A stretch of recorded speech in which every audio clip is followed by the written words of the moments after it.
Okay, so I just Seems need like a we few have minutes. a reasonably full agenda tonight. We do.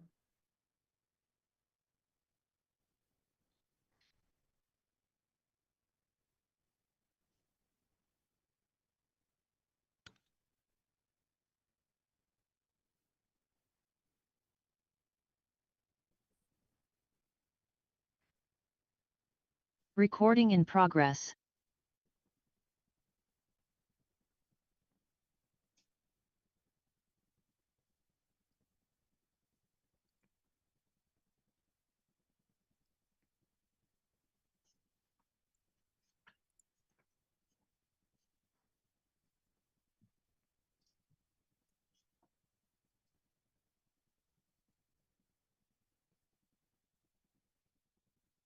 Okay, Mr. Marshall, Amherst Media is with us. The attendees are coming in. It is 6:35. You have a quorum of the board.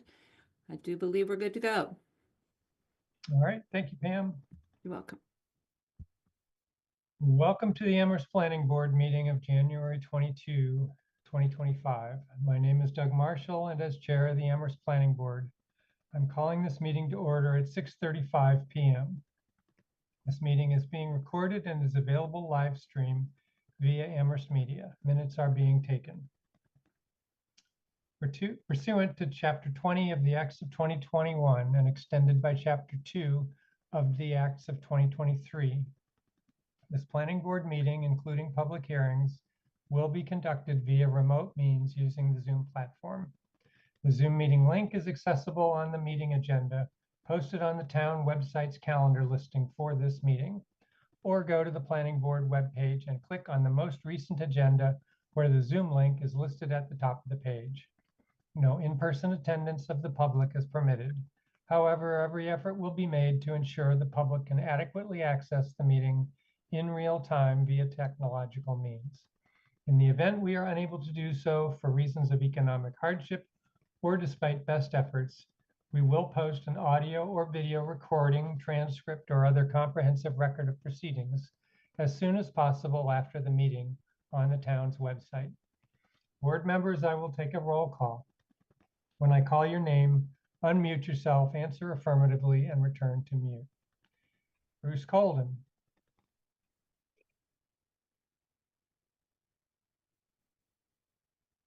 I tried the space bar, but it didn't work. I'm here. Fred Hartwell. Fred Hartwell is present. Lawrence Klutz. I am present. Jesse Major. Present. I, Doug Marshall, am present. And I do not see Johanna Newman at this point, and we know that Karen Winter will be absent. So we will proceed with the folks that are here. Board members, if technical issues arise, we may need to pause to fix the problem and then continue the meeting. If the discussion needs to pause, it will be noted in the minutes. Please use the raise hand function to ask a question or make a comment, and I will call on you to speak. After speaking, remember to remute yourself. To the general public, the general public comment item is reserved for public comment regarding items not on tonight's agenda. Please be aware, the board will not respond to comments during general public comment period. Public comments may also be heard at other times during the meeting when deemed appropriate by the planning board chair. Please indicate you wish to make a comment by clicking the raise hand button when public comment is solicited. If you have joined the Zoom meeting using a telephone, please indicate you wish to make a comment by pressing *9 on your phone. When called on, please identify yourself by stating your full name and address and put yourself back into mute when finished speaking.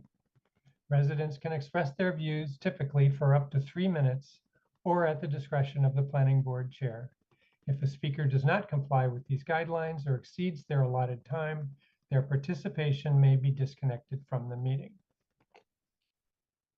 Okay, time is 9:38.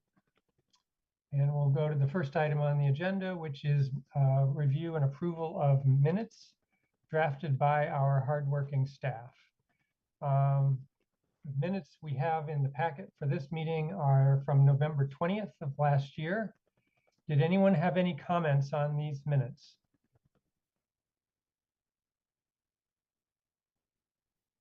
Okay, I guess they were perfect. Does anybody want to make a motion to accept these minutes? Jesse, Sure, I move we accept the minutes. thank you. Anybody want to second that? I'll second. Thank you, Bruce. One more call for any comments from the board? No comments. All right, we will go ahead and do a roll call vote for acceptance of the November 20th minutes. Starting with you, Bruce I vote to approve. and Fred. I vote to approve. Lawrence, I vote to approve. Jesse, Aye. and I'm an aye as well. So that is 5 votes in favor and 2 members absent. The motion passes and those minutes are accepted. Thank you all. Time now is 6:40. We'll go to the public comment period. As I stated earlier, this is the time for comments about topics that are not showing up later on the agenda. So anything to do with the Amity Drive, Amity Street and University Drive project or the University Drive overlay, those comments should be held until later. Does anyone in the public want to make a comment at this time? While I wait for your hands to go up, I will read the names of the public attendees I can see on Zoom here. I see we have 9 members of the public at the moment.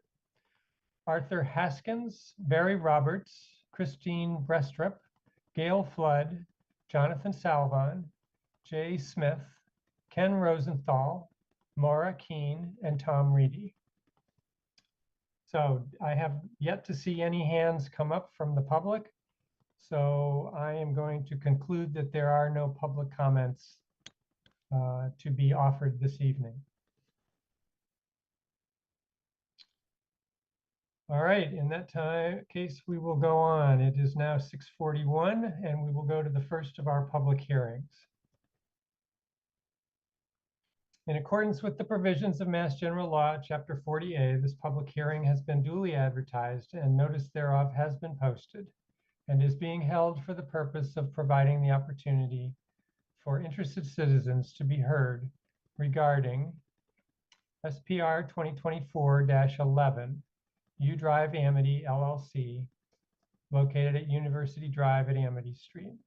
Request a site plan review approval under section 3.325 of the zoning bylaw to redevelop existing commercial space into an 85 residential unit and commercial space mixed-use development, including parking, landscape, lighting, and stormwater infrastructure.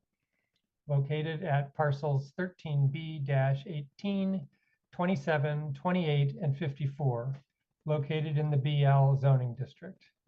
This hearing is continued from August 7th, September 18th, November 6th, and December 18th of last year. Before I ask for board member disclosure, I will just state for the record that Johanna Newman joined us at the beginning of that intro to the hearing. So time is now 6:43. It was probably 6:41 or 6:42. I noted it as 6:41, if that's okay. Okay, that sounds good, Pam. And then I have one other question for Mr. Reedy. Mr. Reedy, is Jonathan Salvon part of your application team tonight? He is, Pam. Thank Okay, you. thank you. All right. Board members, is there any disclosures? Are there any disclosures you need to make for the discussion of this topic?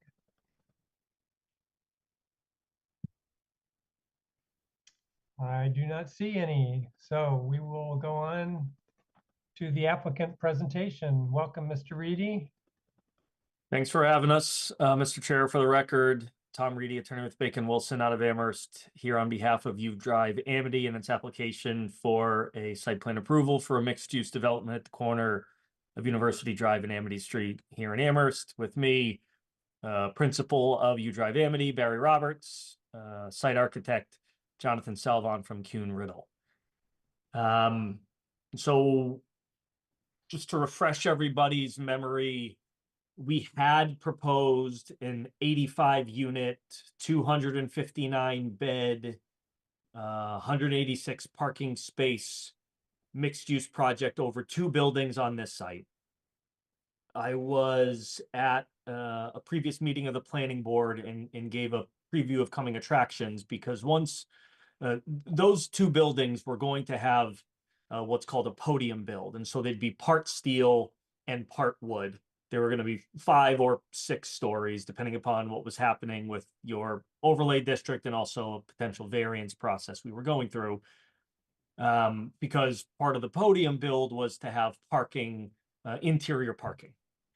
And so Barry, in his due diligence, was getting pricing from all, for materials and labor, and the pricing for the steel came back at a point that just frankly made the project infeasible as designed. It was, I think, maybe $10 million for the steel.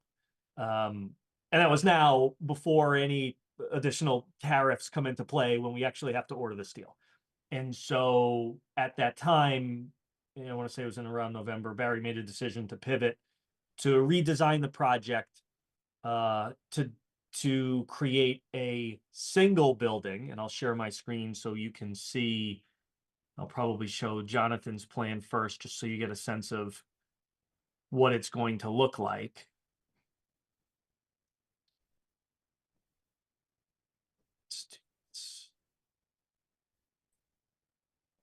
And I have the other files from the previous iteration, if anybody wants to say, well, what was it and what is it? I've somewhat skipped over that because I think it's important to see what we're actually proposing. And so the proposal is for a single building that's 5 stories. It's going to be all wood. It is 77 units, 224 beds, and then about 12,200 square feet of commercial space on the first floor facing University Drive. And so, and it's supported by 160 parking spaces. And the parking ratio of the 259 to 186 is the same as 224 to 160. So we're still hitting that same parking ratio that Barry feels comfortable with. Talk a little bit about the past project, just simply. You may recall it had an L shape similar to this that stopped probably about here. And then there was a second building running back in this direction. Both of those buildings had, as I had said, a podium. They were podium build, and so they had parking on the first floor. This eliminates any internal parking, so all of the parking is going to be exterior, so site parking. One of the other, I'd call it, benefits of this project is, you may recall that we had 3 curb cuts, where we had one on Amity Street, one about here on University Drive, and then a third, probably an exit only, but a third one a little bit further down on the south. We've eliminated that curb cut in total and pushed the full access curb cut down towards the south. So now there are only 2 curb cuts.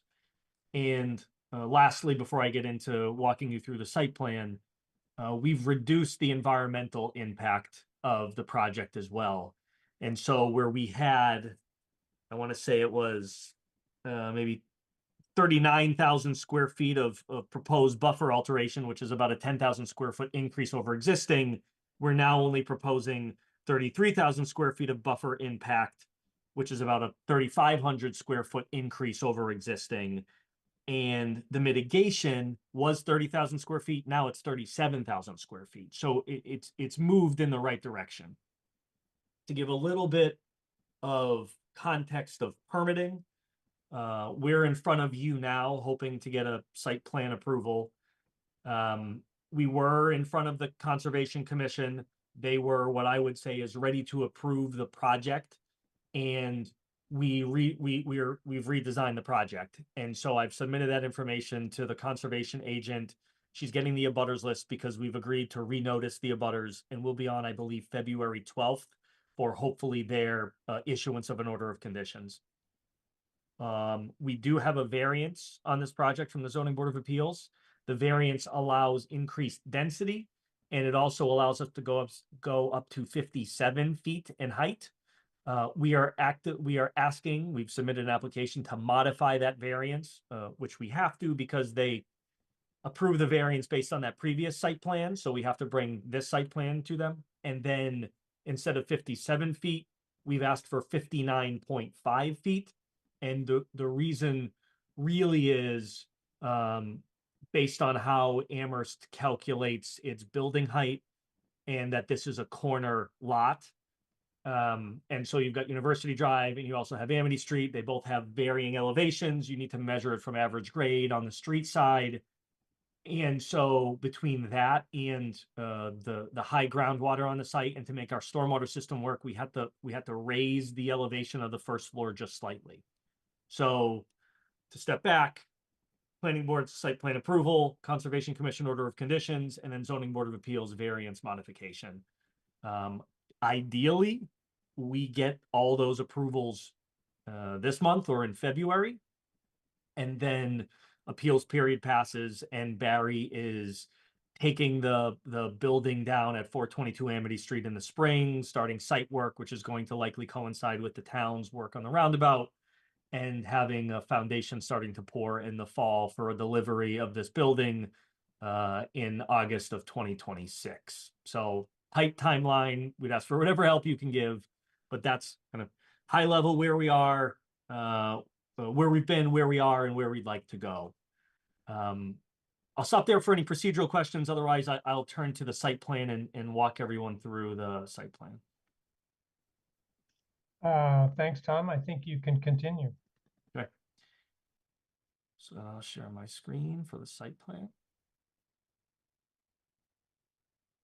And so what you see on this first page is a aerial overlay. You can see 2535 University Drive under and 422 Amity Street. This gives you a sense of where the building will be in the context of the existing site. We have some other plans, but they get a little busy, so we won't go there unless the board requests it.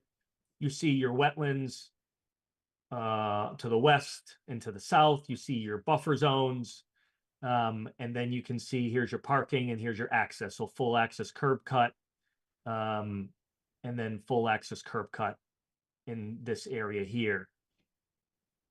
I'll scroll down. That's an existing conditions plan. This is a construction, demolition, and erosion control plan. And then this is the site plan. So we'll stay on this page for a little bit. Again, L-shaped building, about a 30,000 square foot footprint, 160 parking spaces, 24 of them are proposed to be compact in this area. Internal, or should I say external parking, but interior to the site. So we've pulled the building up to the street and then tucked the parking behind. We've got a 10-foot wide path up to this point. We cannot go farther. There is an easement. So if you're familiar, and I've said this plenty of times, but University Drive has a access restriction, which allowed no more than, I think, 6 curb cuts onto it.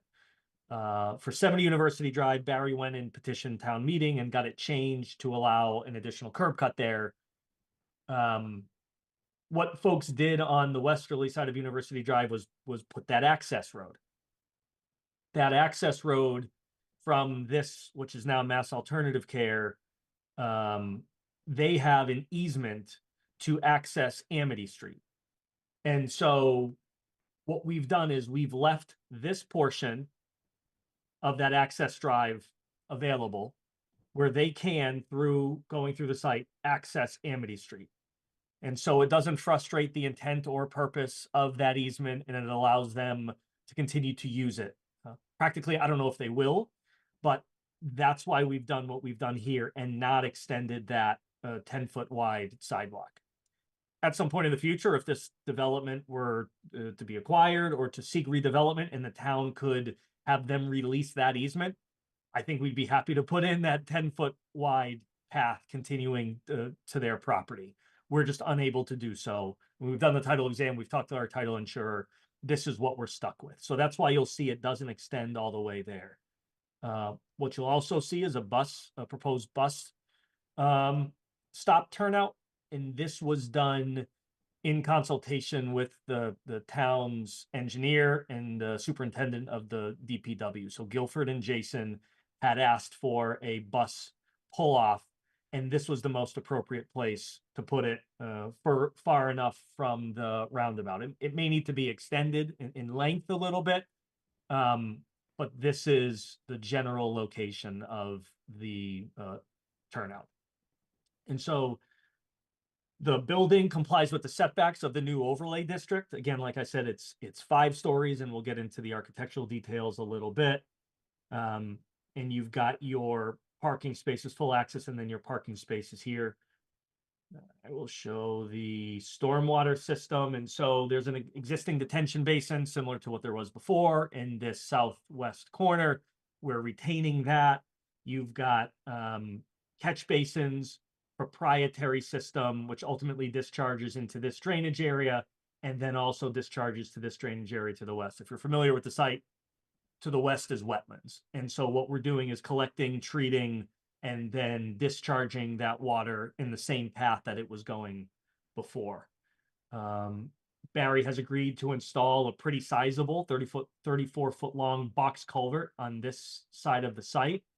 And then also to clean up, if you're familiar, there's a bunch of cat o' nine tails over in this area. This takes essentially all the drainage from the center of town, and so we've sized it appropriately to allow that water to flow through pipes and then open air under this access and then west into Hadley. Tom, is the Hadley border shown on this, or is it farther west? It's further west. There's I could probably bring up the GIS, but I That's all know right, I want to that's all right. I just, it kind of goes at a diagonal to University Drive, and I didn't know if it showed up here. Okay. No, and there's a bit of and I've done the title on it for other clients who are looking at the land over the border in Hadley, and the title's a mess. But there's a sliver of land here in Amherst, owned by whoever owns the balance of this, which has gone through. I mean, you'd have to go through the heirs of that person. Okay, that's and so it's fine. not just right into Hadley. That's fine. Another utility plan. I don't know that folks necessarily care about that. And then we've got the rest of the detail sheets. What I'll do is I'll go over to the architectural just to show you that, and then we can always come back to the, let me get this up. We can always come back to the site plan. And so I had shown you the rendering. We'll go back to that after this one, and then we'll do landscaping, and then I'll probably stop talking because you're sick of it. High level and quickly, here is the footprint, and here's what it's going to look like from a floor plan standpoint. If you recall, the previous proposal had parking here. Those have been replaced by units, so which has allowed us to essentially eliminate that other building. Along University Drive, you've got your office or retail space taking up essentially all of that area, which fronts on University Drive. Your bedroom mix, so of the 77 units, you've got 5 1-bedrooms, 30 2-bedrooms, 9 3-bedrooms, and 33 4-bedrooms. When you look at the size of the units, they're sizable. You got 1,400 plus square feet for a 4-bedroom, 900,000 square feet for a 2-bedroom, etc. We've got the EV parking spaces identified here on the plan, and then these are 8 EV pre-wired parking spaces. The electrical service will be in this back corner here. And when we get to the rendering, I'll show you how it's screened, because on the exterior is where the meter bank will be, but we've appropriately screened that. So this is the first floor. We've got amenity space. Then I'll go up to the upper floors. Again, amenity space here, a fitness center. We've got, 4 bedrooms, 2 bedrooms, 3 bedrooms, all what I'd say is good sized units. 2, 3, 4 is similar. And then the 5th story is a little bit different, just because, as we'll see from the rendering, it steps back a little bit and you've got some exterior space here and then some exterior space here. So these ends will be 4 stories with like essentially a rooftop patio. So here are the elevations, not rendered, but the elevations, so that you'll be able to see, you've got the screening of the rooftop mechanicals right up at the top here, flat roof, 5 stories, fenestrations, bump outs to try to reduce the massing. And then you've got that 4th story with that 5th story, we'll call it, deck. And then same thing, north elevation, this is looking from, let's say, the university. And then west elevation, and this is where you see the meter bank, and I'll show you how we think it's appropriately screened. And then this is that corner elevation with the majority of glass. And these are the inside elevations. So if you're in the parking area, this is what it's going to look like from inside. Tom, while we're on these, could you describe what materials are being depicted by the red, the white, and the yellow? Sure. And I'm going to ask Jonathan, phone a friend, maybe to describe the materials. Certainly. The red and the yellow earth tones, those are 2 proposed different colors of brick.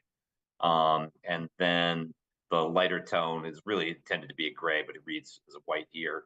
And that is a siding product, a metal siding product. Thank you. I should note that the screen that we'll put up for the mechanical equipment will be made out of that same metal siding product.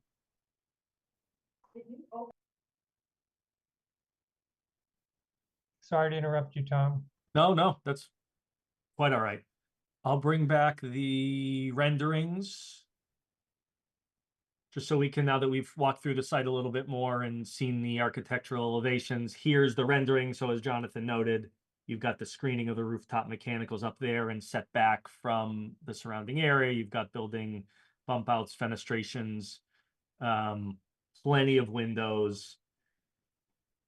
10-foot wide path leads down to this access driveway here. And then I'll show you some other angles. This is from the northeast looking southwest. So where the roundabout, this renders the roundabout too. So this is looking at the building. This area here, that's the screening we're proposing for that electrical bank.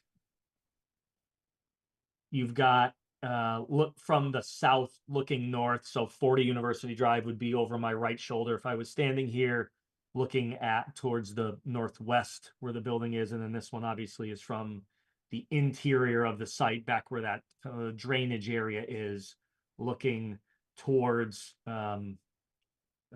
northeast. And then this one is a rendering of one of the top floor units. I think this one is in the northwest corner. And you'll see this is one that has that outdoor space and the views from the 5th story. And just to give you a sense of the finishes that this building will have. Okay. A couple more. I'll go to the landscape plan quickly. So this is the landscape plan. As you can expect, a pretty robust landscape plan. You'll see, and I haven't even counted all of the number of trees and shrubs and perennials, but a quick look, you've got 28 and 9 and 5 and 7 and 10 and 9 and 13 and 14. So just to give you a sense of the trees on the site. For landscape shrubs, 1, 2, 3, maybe 400 of those, perennials, at least 300 of those, etc. So you'll see that it's a very robust landscape plan. The trees are identified by these larger circles. We are keeping, there's a willow back here. We're doing our best in planning to keep that willow in this area. Looking to supplement some street trees along University Drive. And then this is a bioretention and pollinator habitat here. And then we've got some upland buffer zone plantings here. We've got some rounded stones in here, and then wetland enhancement area. And then this is all native basin bottom plantings and then other um, upper meadow plantings, we call it. So a very robust plan. We've worked with the landscape architect to make sure that they are, we'll say, like heat island sensitive, just because of their proximity to the parking area, and they can all take the heat. And I think that's probably good for the landscape plan, and then I'll show you one more. This one, Mr. Marshall, is for you. It's one of the things you had asked for at the last meeting that we were at, and this is just a side elevation cut through the building to show, University Drive, existing sidewalk, that tree zone, that multi-purpose path, and then the proximity to the building and what that building will look like. And this is looking from the north. And obviously you got your rooftop mechanicals up here with the screen of the rooftop mechanicals. I should mention trash will be internal. And so there will be a trash room or trash rooms, plural, within the building. It's something Barry's done at 1 University Drive South. It keeps the site really clean and neat, and he's looking to do the same thing here. As far as traffic, just somewhat quickly, we had a letter that we had submitted from the last iteration of this project that suggested there was no detrimental impact, no overburdening of the surrounding roadway. I reached back out to Stantec, who was the traffic engineer, told them the updated plan, and they said, well, if it wasn't bad before, it's certainly not going to be bad. I'm paraphrasing, but that's essentially what they had said. I had provided that email to you, to Pam, I think maybe yesterday. And then I suppose I can show, I'll show it, the lighting plan. It's a little small on the screen, but at least it'll give you a sense of where the lights are. I had also submitted the cut sheets for a lot of these. So if you're curious about what they'll look like, I can always bring it up again. I don't want to belabor it, but we've got, there's no light trespass, there's no light bleed. It's a big site. So you're not going to have any issues with light trespass. There will be sufficient illumination of the site. You've got larger, pole lights at these areas here identified in the black. Same thing, sorry about having that pop up. And then you've got other lower pole lights here. And then you've got essentially reset ceiling lights in these areas, here. And then you've got almost can lights above the doorways in those areas, above the doorways. And so, like I said, we can get into, you can see the heights called out as well, 18 feet in some, 12 feet in others, 18 feet over here. And obviously, that the balance is you want lower, if you want lower fixtures, you need more of them. If you have a few higher fixtures, they're able to illuminate a greater swath. This site, again, given how the building is oriented, the building's going to be blocking a lot of that light. And we just want to focus that light in this back area here. So I think that's probably greater than high level. I don't know, Barry or Jonathan, if you've got anything to add, please feel free. Otherwise, I'm happy to answer any questions you have. So Jonathan and Barry, do you want to add anything, or shall we go on to the discussion? I'm good. Tom did a good job. He always does. I'd be happy to answer any questions, but I don't have anything special to say. Okay. Tom, since I just want to ask check off a few things right up front. The EV spaces at the parking lot, are each of those that are on the north side against the building, are all of those where an EV charging station is located, connection, or is that just signed for EV vehicles? Let me grab Tom, you want me to chime in here a little bit? Yeah, if you want to, I was just gonna bring up the plan, but yeah, if you wanna answer, go ahead. So, Tom didn't mention it, but you know, this will be one of the first projects in town that will be going through the opt-in code. So those 8 will be fully ready for use. So they'll have signage, but there will also be a charging station between each pair of parking spaces for the ones closest to the building. On the opposite side of the driveway, those will be wired, but they won't necessarily be, you know, the charging station itself won't be there yet. Okay, Necessary. all right, And that's that the number here is dictated by what we have to do to meet the opt-in code specific.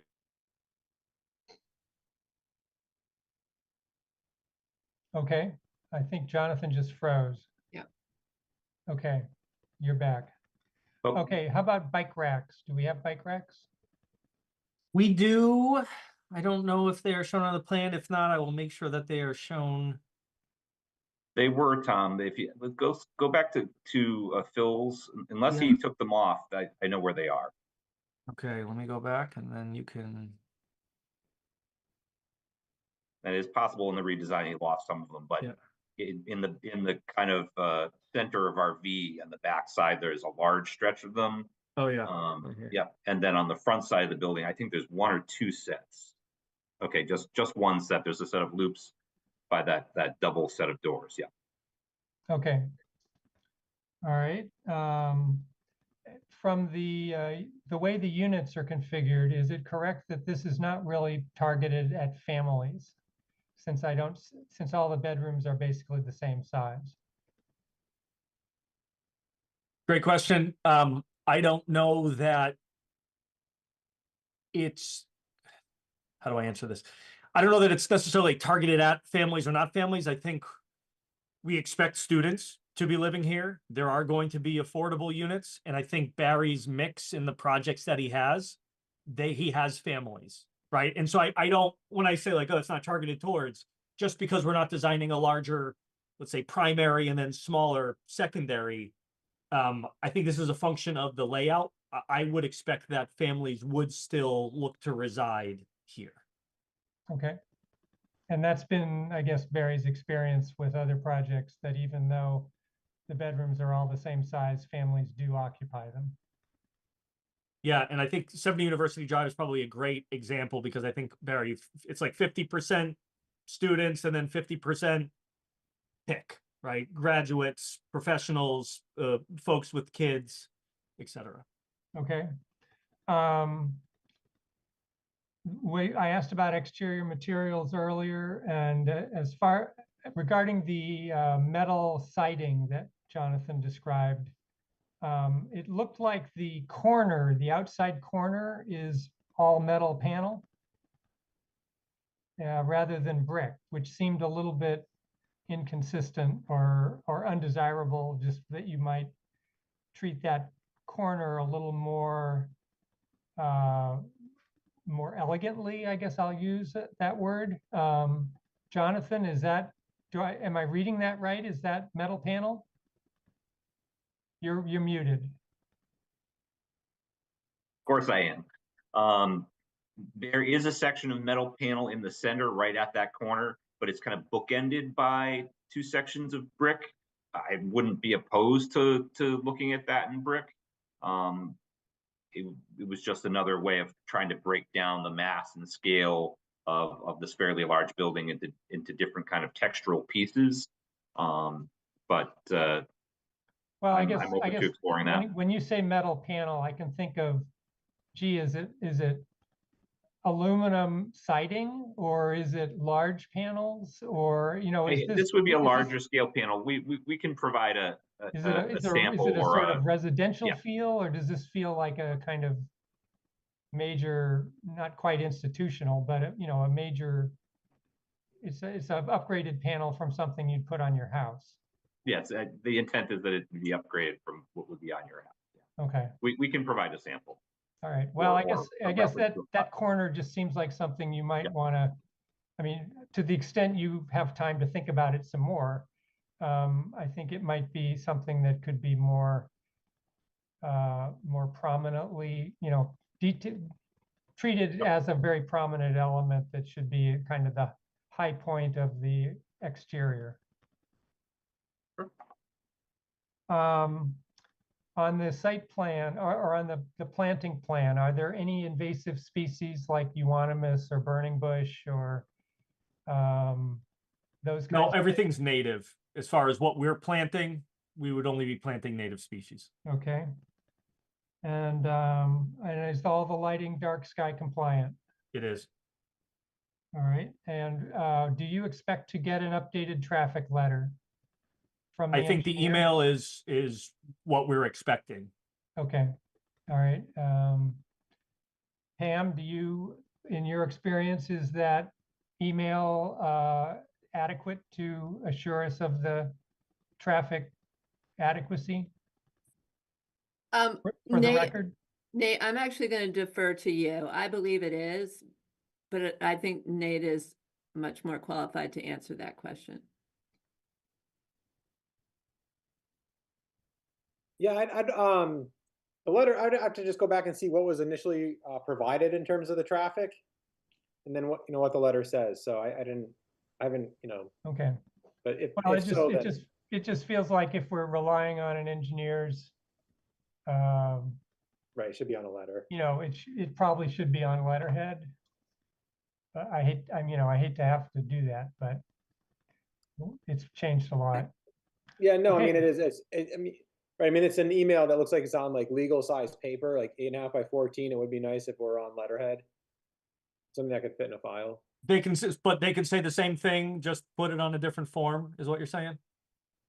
Well, I haven't seen what you actually said. Is this an email from you, Tom, saying I talked to the engineer? No, it's directly from the engineer. Oh, okay. And so just to kind of go back, we had a traffic impact statement done for the first iteration of it, right? So they had calculations and here's what the morning peak and afternoon, all of that, and they determined that that wasn't going to be impactful to the surrounding roadways.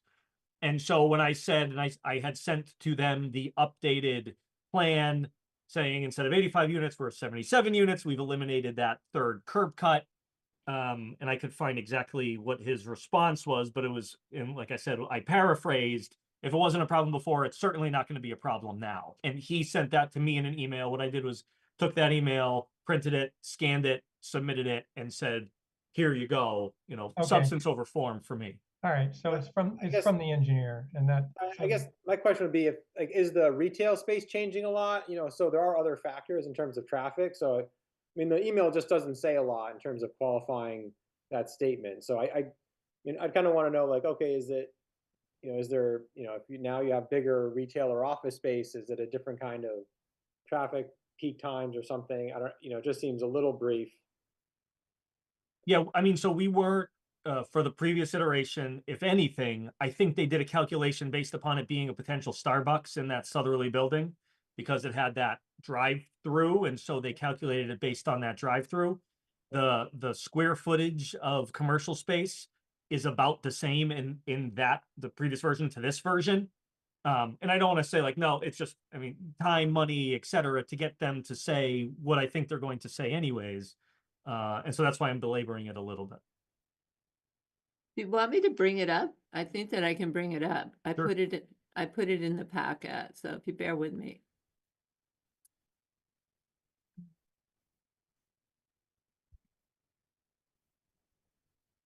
You can, I know. Well, I can, oh, you've got it. Great.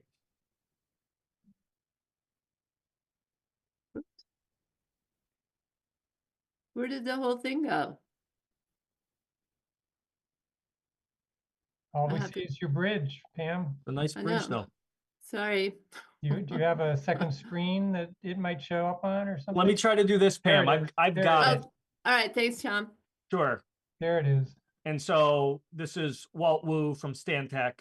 All other things being equal between the original and revised development proposal, same type of residential units, same proposed size type of office space, same proposed size use of retail space.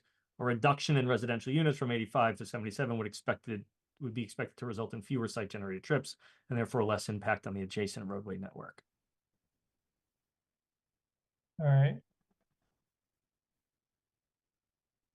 Nate, what do you think? Is that sufficient? Yeah, just want to see again what the original, traffic report says, and then I'd like it on letterhead. We can, yeah, I can get that on letterhead. That's not a problem. It's just like I said, it's a little brief, you know,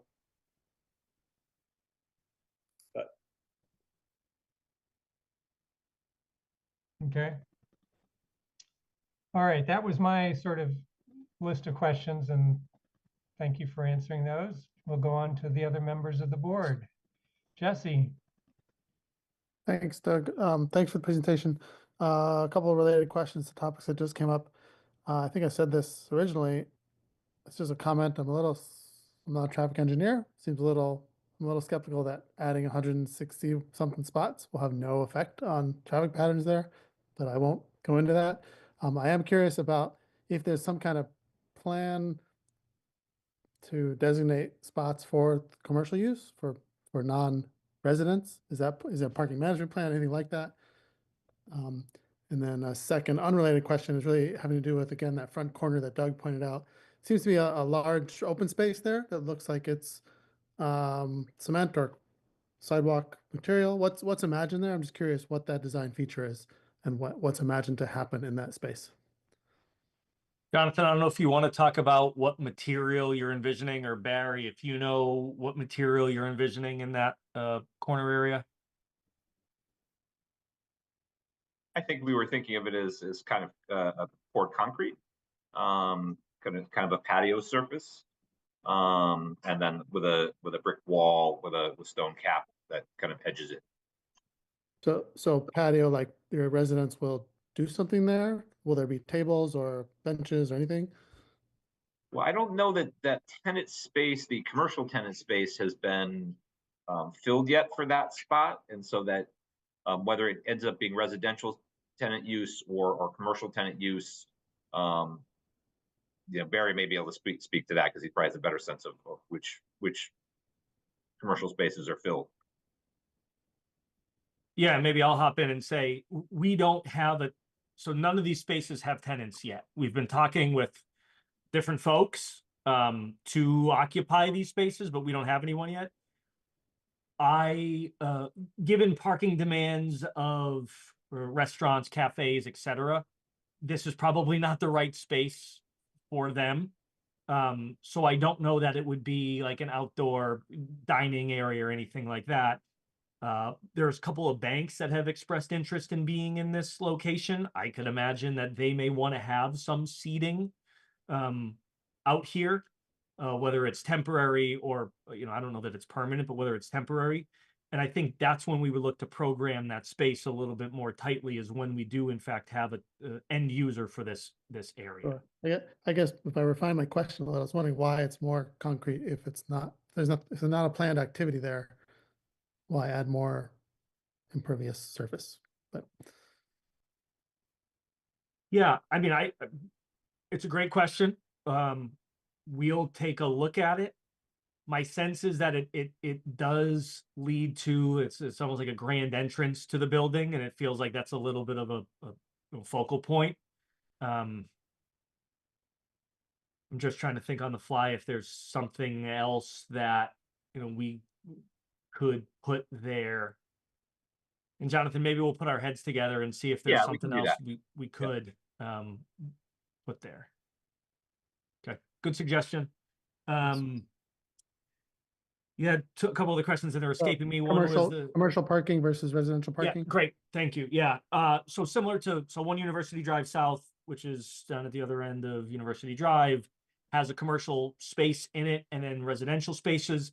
What we do is manage between the two, so it's commercial space between 8 a.m. and 5 p.m. and then from 5 p.m. to 8 a.m. it's residential space. There will be some spaces here that are solely designated to residential, and then some that have that commercial and then residential.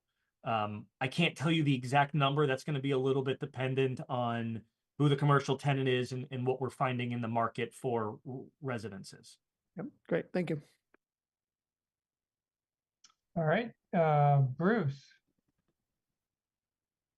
Well, first of all, I I like your suggestion, Jesse, a line of questioning. I think that it would be nice to have a garden there or some kind of garden that would perhaps have many more potential uses and so forth. So I thought that was a very good idea. Question on the EV parking a little. I assume that the charging stations that you are talking about would be metered to some common meter, and that people would pay. There would be some kind of charge point type arrangements. They wouldn't be connected to any particular residential units or any of that sort. Is that the way? Is that the way this regulation is sugaring out? Jonathan, do you know if the EV charging stations can be, I'll call them commercial? Yes. And Yeah, so basically, we're satisfying the stretch code type current minimum requirement for EV stations, EV charging stations, I mean. correct. Yeah. Okay. More specifically, though, it's the opt-in code that Yep. we're applying with. Mhm. The extra stretch. I note that I think I noted that the existing sidewalk on University Drive is staying there, and seems like a lost child from a past generation. And the main multi-use thoroughfare that's closer to the building, inside the trees and so forth, I assume that that's there simply because it's not your business to remove it. It's not your sidewalk. But it does seem that the trees would be better off, and everything would be better off if that was, to further Jesse's aspiration here to improve eliminate unnecessary impervious surface. But do I understand correctly that that would be a matter for the town to do? We couldn't ask you to do that? That's correct. That's not our property. So let's note that it's there, and it's probably not helping anybody. And it would be nice if somehow or other, in the fullness of time, it were to be made to go away. Well, Bruce, on that topic, it might be useful to see what the pedestrian path is from the roundabout to the 10-foot sidewalk versus the public sidewalk, and whether there's any continuity there. Tom, does your Is this Okay, what you're so looking for? So there's an outer sidewalk that goes around the corner. Yeah. And feeds in, and then there's some connections back to the 10-foot. Okay, Correct. so, it could stop. Sorry, I was gonna just note, there's inconsistency in the plan, so some don't show this outer sidewalk, right along the road around the roundabout, and other, so is there a way to actually keep it on the inside of the wall and not have it just, right on the corner around the roundabout?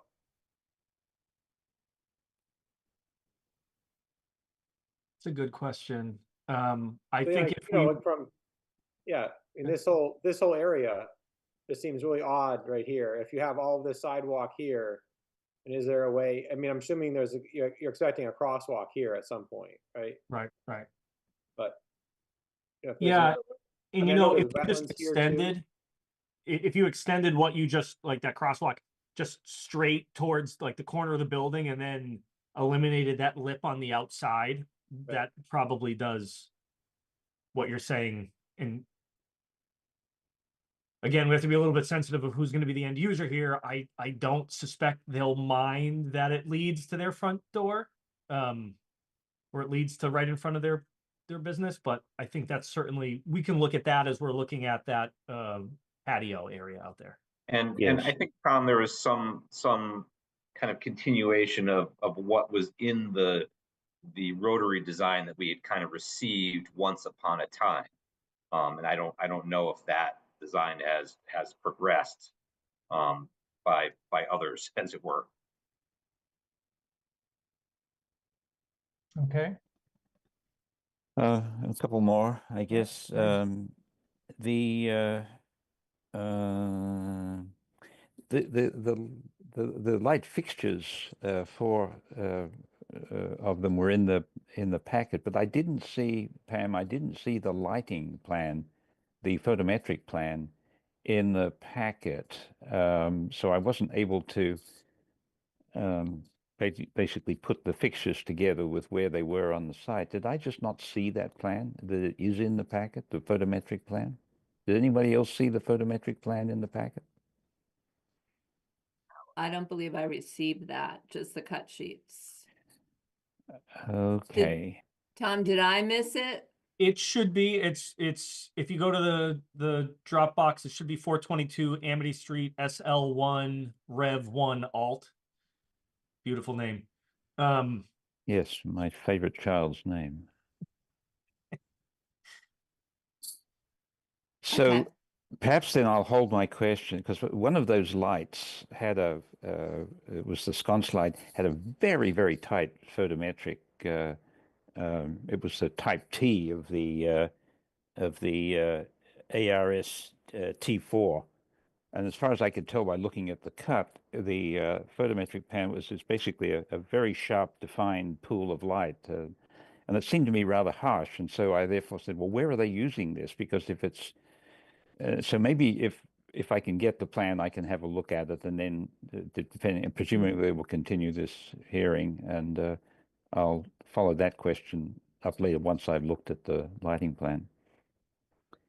The photometric plan, I think. And the only other question for now, which is not really a question, it's a comment, but I thought it might be appropriate. I did take the trouble to look to some degree at the stormwater management plan and calculations. It's a heroic document, and I think I understand something about what you said for you mentioned proprietary system catch basins, which I haven't heard of before, but I did see them in the plan, and so so really only read the 10 pages at the beginning about the general, and then skimmed the rest of it. But I think I would comment that from my half hour spent looking through that document, it seems that someone is doing a very thorough job of trying to understand stormwater management on this site.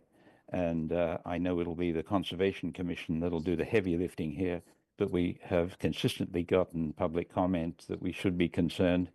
And so I thought I would at least acknowledge that I've taken the trouble to look at it to some degree, and I find nothing to cause concern, and everything to indicate that someone's doing a good job.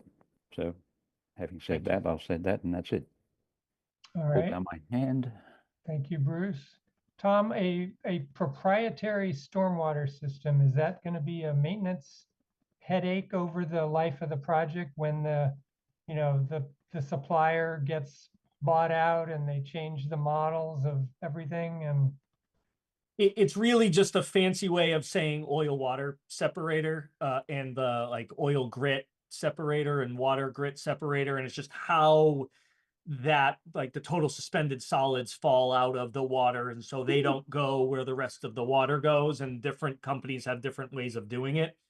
It's not something where there are all these intricate parts to it. I mean, I'm sure if you needed to, we could find somebody to manufacture whatever's in there, but it's a really simple system. It's just they've used kind of like whether it's a vortex system versus a different style system. So when we say proprietary, it's more of like there are storm scepters as an instance of what a proprietary system is. So no, we don't think there'll be any maintenance issues. Plus, as part of the Conservation Commission approval, there's an O&M plan, which includes annual preventative maintenance and also checking. So there's belts and suspenders. okay. Hey, Jesse. Thanks. Quick comment. Someone who mostly tries to be on bike and would love to encourage cyclists. I count room for maybe 30 bikes, assuming this is somewhat accurate, with 200 and how many beds? 24. 224 beds. I would love to think that more than 14% of students would have a bike. So maybe you could think about increasing that to encourage more cycling. Yeah, no, it's a great suggestion. I guess the only thing that we would say is, or that I would say is, if you're a cyclist, you know how expensive some bikes are. And so often, like if it was me, I'd be bringing my bike up to my room probably every time that I would go out, just so that I have it in my room. The rooms are large enough and there's an elevator in the building. So, you know, if we find that there's like, you know, I go by some and there's just, you know, pick a number of bikes tied up to the bike, well, we'll put in some more, right? I think we can be reactive and certainly, you know, to the greatest extent we can, like a non-transit oriented development, given our proximity to the PVTA bus stop here and across the street, proximity to UMass, proximity to Big Y, CVS, et cetera. It feels like it'd be a good project for that. I think we can look to see if we can fit them, just kind of at your suggestion. And then I then rely on the rest of the answer to say, people are probably going to schlep it up anyways. Fair. The other thing I could add is that we haven't fully, since we've changed the shape of the building, we haven't fully reprogrammed the common space. And part of the prior design, we had a dedicated bike room. And so while I can't tell you today where we would put that, it is something that we're looking to accommodate. Great. Glad to hear it, Jonathan. That's what I thought Jesse was going to ask, is for covered bike storage. So good. Any other board comments at this point? All right, I'm going to ask the public. Any comments from the public on this project? Now's your chance to talk. Pam, could we bring over, whoops, I saw, Yeah. could we bring over Ken Rosenthal? I Thanks, can. Hello, Ken. We need your name and your address, and you have 3 minutes. Thanks, Mr. Chairman. Ken Rosenthal. I live at 53 Sunset Avenue in Amherst, and I appreciate the chance to comment. And thank you again, Mr. Chairman, for telling us in advance who the members of the public are here. You're the only chair that does that, and I'm glad you do. I have a technical comment and a general one. The technical one, Mr. Salmon, you were talking about a row of charging stations, and then you said on the other, on another row, you were going to be wiring, but not putting the charging stations in. I think that makes sense, but I would like to suggest to you, you're not allowing for enough wiring, because this is, I hope, going to be a building that's going to be with us for decades. And the number of electric vehicles is only going to increase. And to avoid having to dig up that parking lot and put in more wires, I think I would just prepare it now for additional charging stations by putting those wiring in, even though you don't put the stations in. I think that would be wise in the future, unless you want to leave that problem to a future owner. I hope that's not what you want to do. The more general statement is, what we need in Amherst is housing for people who live and work here, not just students who come here temporarily. So I hope, Barry, that at least some of these units look really attractive to people, maybe not large families, but people who are academics, people who work at the University of Massachusetts, who want to be able to walk to work. Those are the kinds of units we really need in this town, especially on a place like University Drive. So I hope that you'll make them as appealing in that way as possible, including, if you can, design some bedrooms that are accommodating for couples that might have one child. I know that's something you're not planning to do now, but I hope you'll change your mind. The other thing I hope you will do aggressively is market these units to places other than where students are. In other words, get the academic building offices to let their new faculty and staff know that there's a place here where they can live. And I know, Barry, that you like to have tenants who stay in a unit longer than a year, because it saves you the trouble and expense of having to redo and repaint when the tenants leave. I know you like long-term tenants much better than short-term tenants. So I hope you will not only design them to the extent you can now to attract those people, but also market it that way. I think this is going to be a very good project, but I think we need to consider the needs of the town for people to be able to live where they work, and that would be mostly university people. Thank you very much, Mr. Chairman, for letting me speak. Very well, Ken. Thank you for participating. Pam, could we bring over Janet Keller?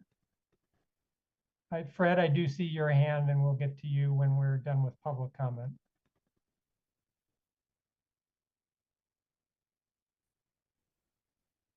Hi, Janet. Hello, Janet. There you are. You're now unmuted. If you could give us your name and your street address. Sure, Janet Keller, 120 Pulpit Hill Road in, yeah. So I would just like to echo Ken's comment about making this development on a very attractive street even more attractive to tenants that could be expected to a variety of tenants beyond and above the students we expect, especially important as we're approaching the expected drop off in students at the colleges. Thank you. All right. Thank you, Janet. One more. Let's bring over Pam Rooney.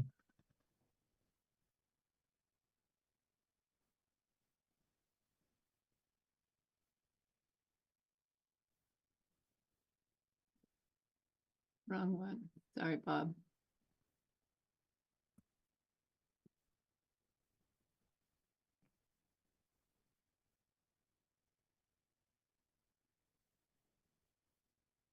There we Hi. are. Hi, Pam. Pam. Hello, Pam. It's Pam Rooney, 42 Cottage Street. Thanks for letting me speak. I would echo the concern about the facade of the building, because that, as it faces the roundabout, is sort of the prominent facade of the building, and I think agree that it needs to be dressed up a bit. My other comments, though, and thank you for presenting this project. I understand why you have gone to a taller building, different configuration. And what I was looking at is the open space for the use by the occupants of the building, and it seems that the likely spot would be on the south side of the building in the V, where it gets a little bit more of the south sun. There isn't much there. It looks like, again, I didn't, excuse me, didn't see these site plans ahead of time, but it looks like there's not much in the way of amenity in that small cast in place or poured in place concrete area.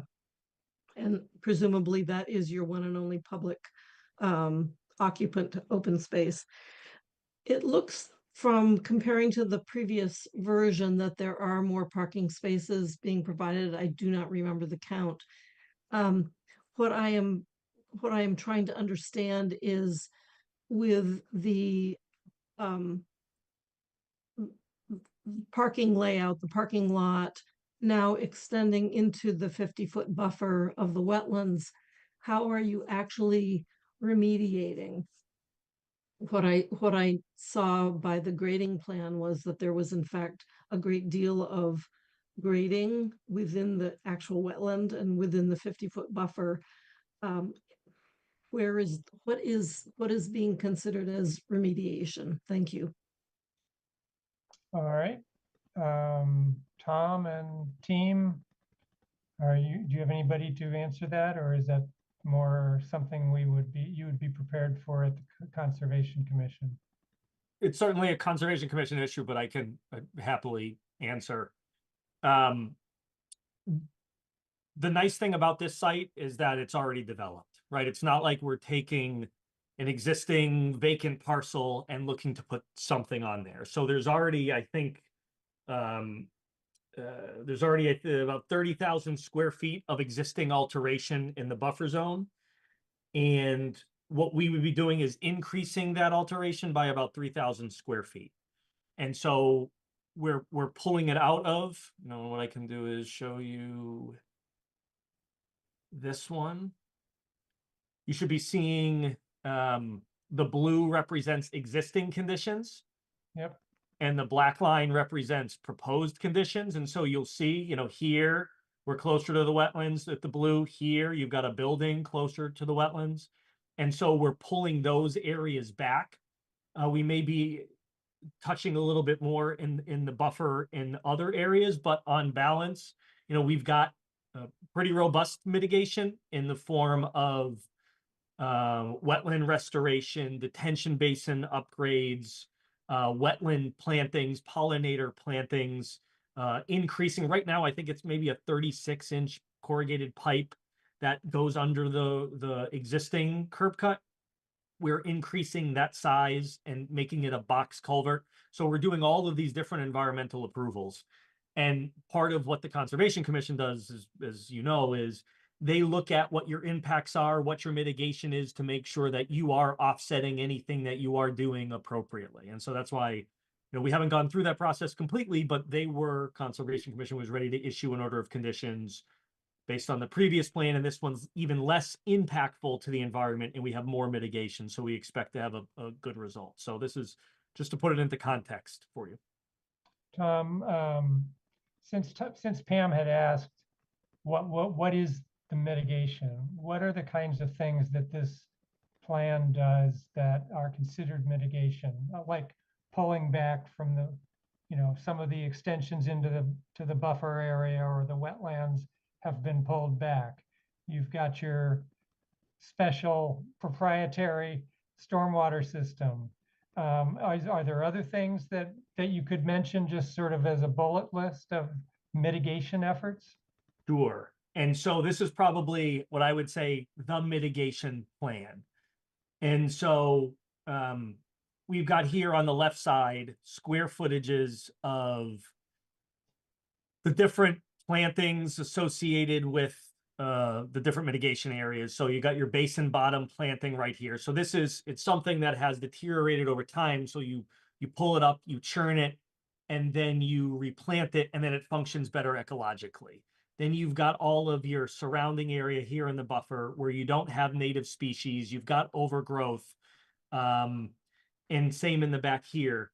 And so what all this is going to do is it's going to be better habitat for animals. It's going to be better water treatment for not only rainwater, but also any stormwater once it's clean. So we have to meet the Massachusetts stormwater standards that include total suspended solids, because in a project like this, you can't put suspended solids into the resource areas. So that's where that proprietary system comes out to clean the water before it does then discharge into the wetlands.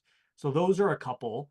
The number of plantings, both trees, shrubs, perennials, and then the wetland planting mix. And then over on the northerly side of the site, so right now, right where this cursor is a catch basin.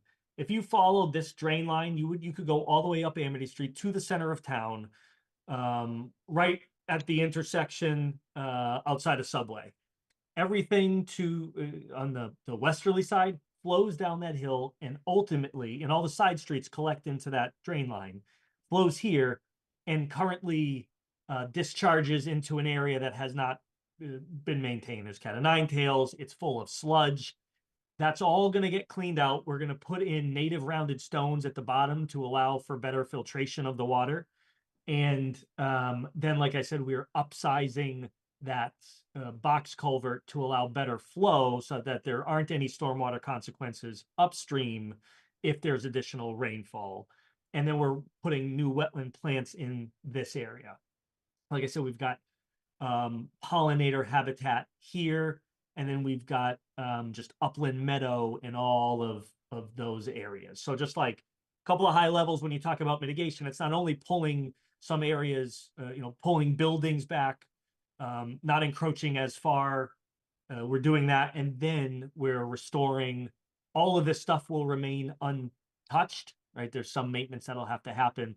You touch it during construction, you plant it, and it's like a set it and forget it. There's, like I said, some upkeep and maintenance, but you're not getting in there on a day-to-day basis to disturb it. Okay. All right, great. I don't see any more hands from the public.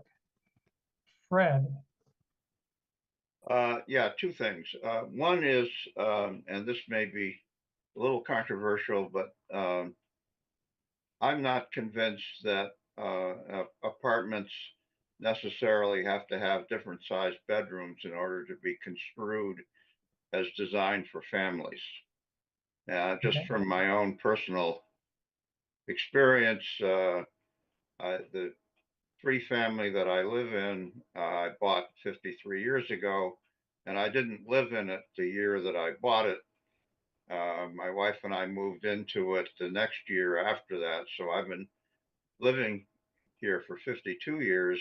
At that point, we did not have children. We subsequently had 4 children, and all the bedrooms are roughly the same size. It's a 1868 Victorian, but there's some differences in bedroom sizes, but it never even occurred to me that that there needed to be different sized bedrooms, and we raised 4 children in roughly the same size bedroom. So I don't think that's necessarily anything that precludes families from moving in, and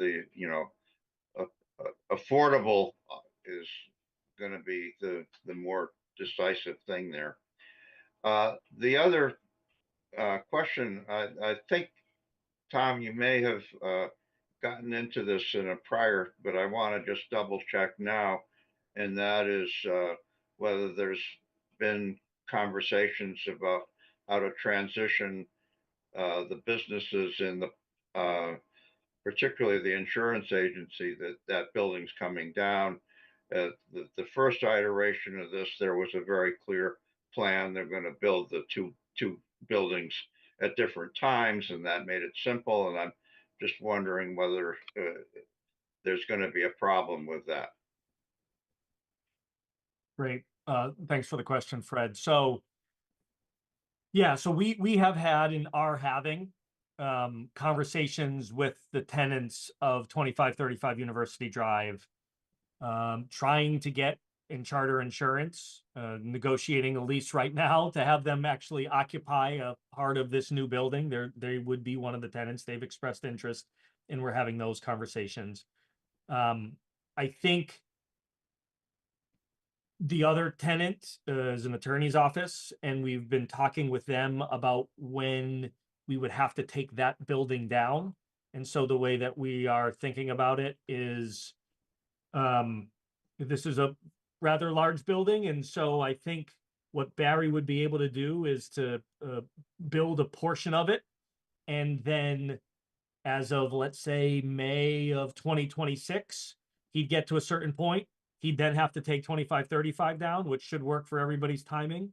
And then he'd finish the rest of this building and then do the site work associated with it.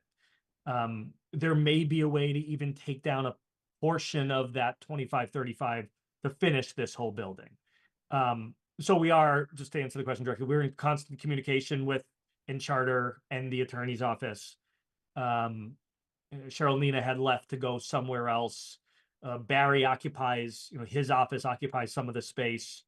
And I think that's all that occupies that 2535 University Drive. So we are having those conversations to make sure that they're not inappropriately displaced. Could I chime in a little bit on the kind of bedroom size piece? If we could bring back up the first floor plan, while a lot of the bedrooms are the same, there is actually some variance in some units. And in fact, you can see one of them right there on the first floor. There's a 2-bedroom unit right near your cursor there. There's a couple of them that, for example, have a larger bedroom with an ensuite bathroom. So the layouts are not uniform. There is variety. It is true the larger 4-bedroom units tend to have very similar sized bedrooms, but we are trying to make a diversity of unit types to attract a diversity of folks to the building.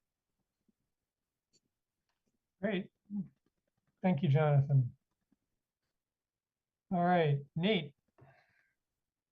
Sure. Yeah, thanks, Doug. I just wanted to ask about, the outdoor space again, and then access to the roof decks, and if it's really just the two ends of the building, or if there are any other upper story outdoor space.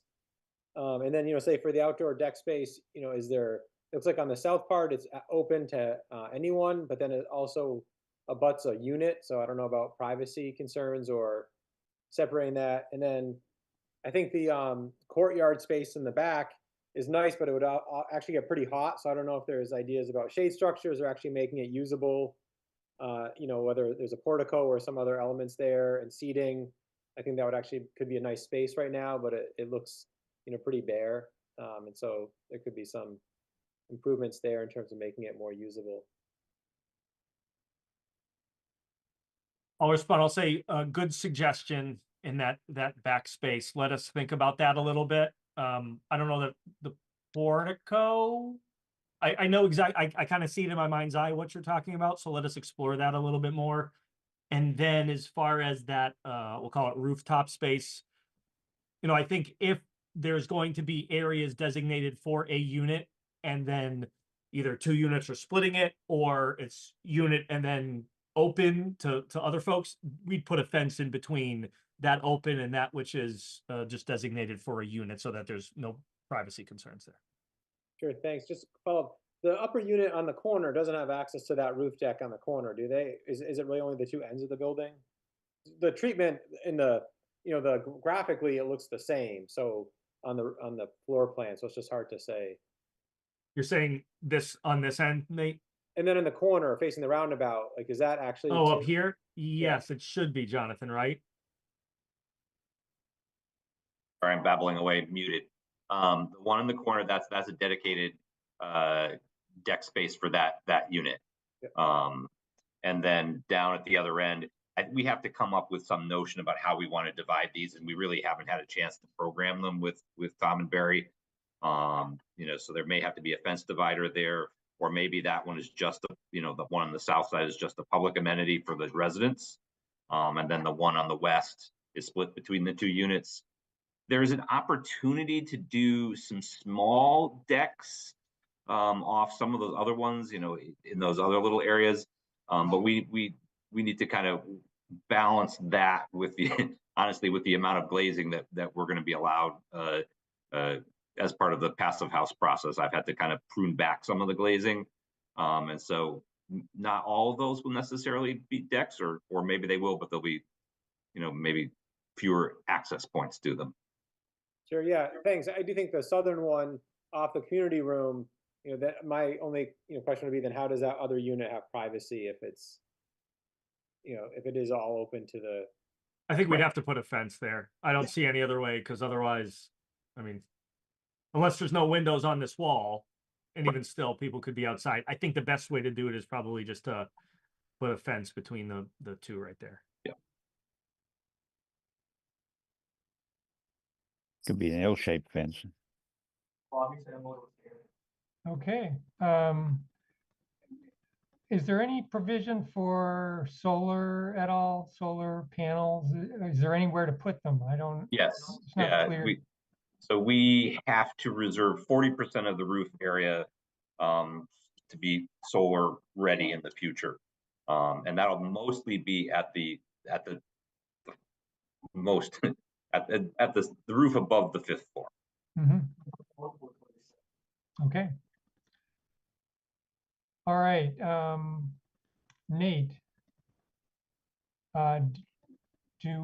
do we need to continue this meeting in order to get a little more information from the Concom process, or could we vote and accept this tonight?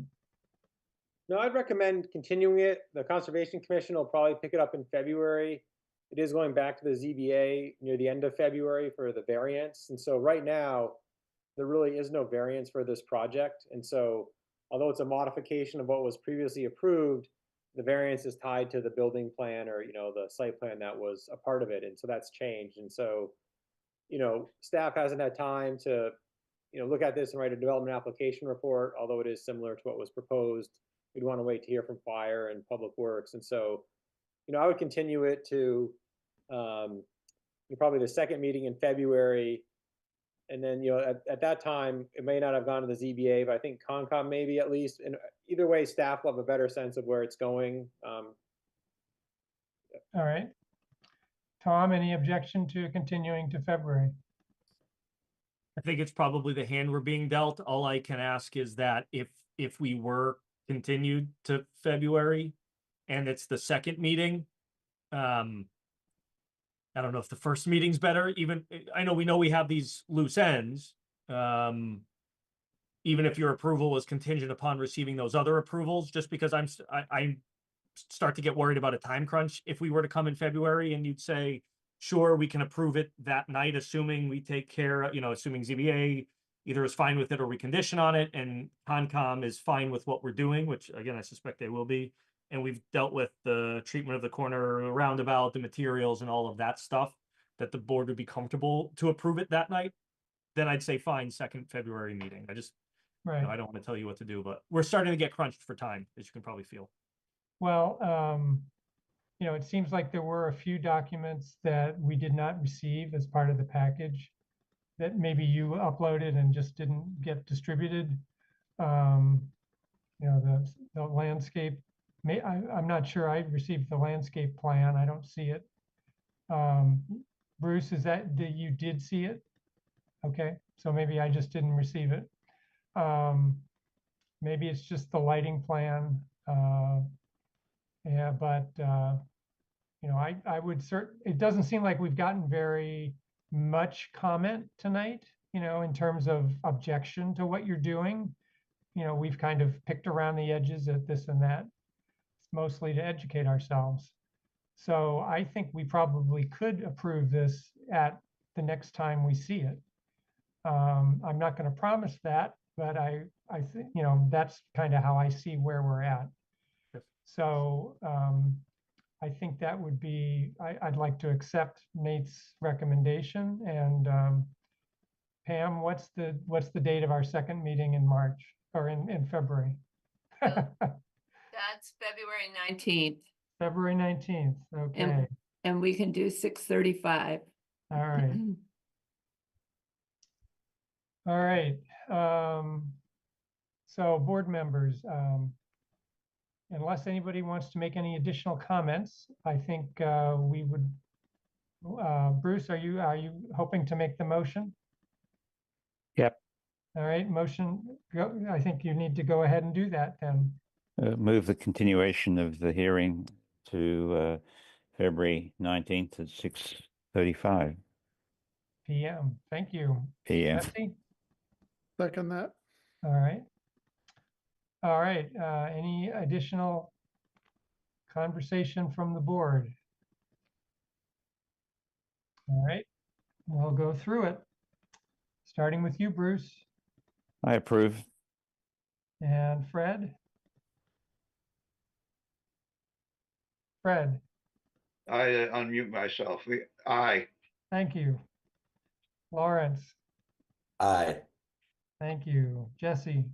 Aye. And I'm an aye as well. 5 in favor, 2. Whoops, no, Johanna is here for Johanna. this one. Thanks. I'm an aye. All right. 6 in favor, 1 absent. The motion passes. We will see you for this project on February 19th. Thank you very much. Thanks very much, Tom and Barry and John. Thank you. See you then. All right. Good night. All right, the time is 8:03 on the clock that I'm looking at. Why don't we take a 5-minute break and we'll come back and continue with our next hearing.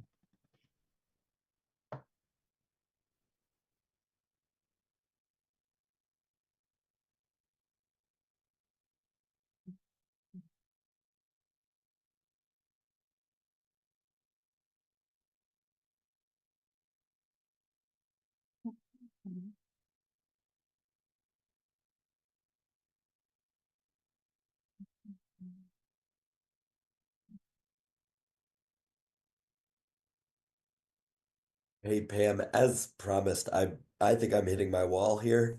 Okay. I will say you left at 8:03. Oh. Sorry. No, I'm so sorry. This has been a rough one, so was trying to stick around as long as I could, but at least wanted to make it through the first presentation. So, All right, Lawrence, Um, I'll let I- everybody know. All Okay, right, thanks good so much, luck, Pam. feel better. Thank you. Bye. Bye.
All right, looks like we are reassembling.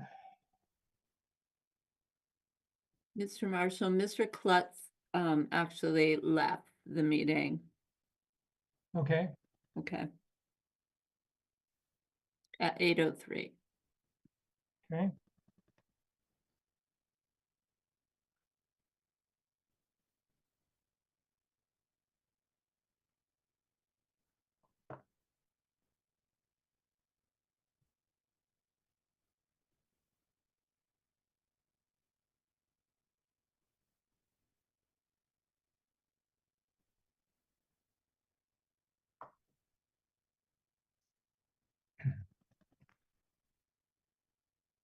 All right. Looks like we still need Nate.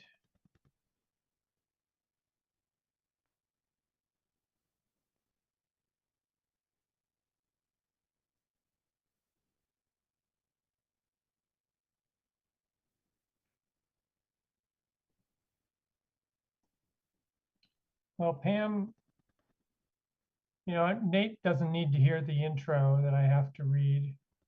Okay. Maybe we should just go ahead. There he is. Mhm. Sorry, I was trying to eat a quick dinner. I was going to maybe recommend having adjust the order. I know there may be people here for the construction logistics plan for Fort River, and they don't need Oh, to yeah? necessarily wait. Okay, There's definitely two. okay. Nate, would you be presenting that? No, Bob Parent and I think Oh, Jared okay. Smith are here for that. Okay. Well, that's fine with me. So why don't we go ahead and bring Bob over and I'll read that.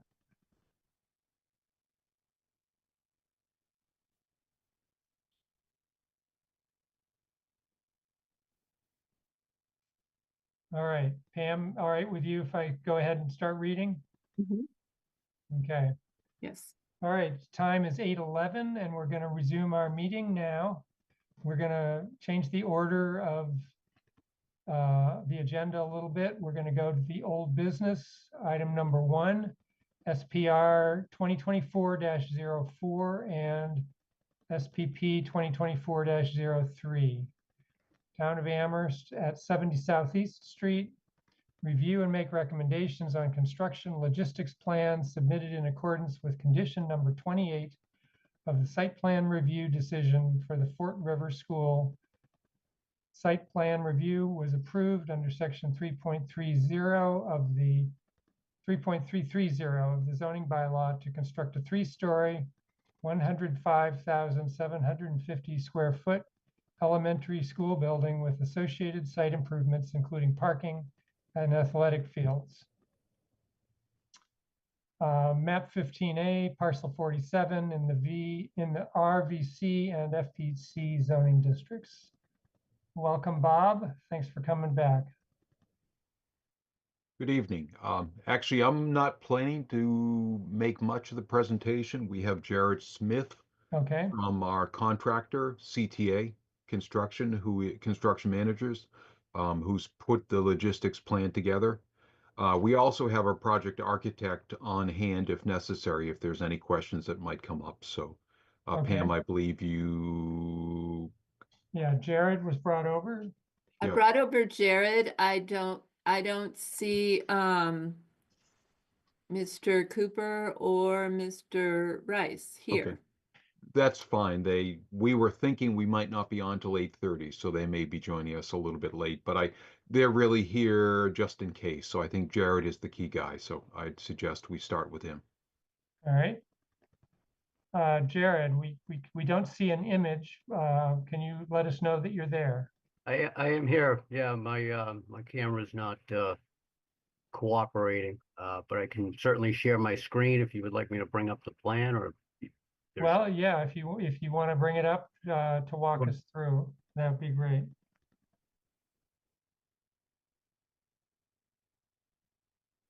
All right.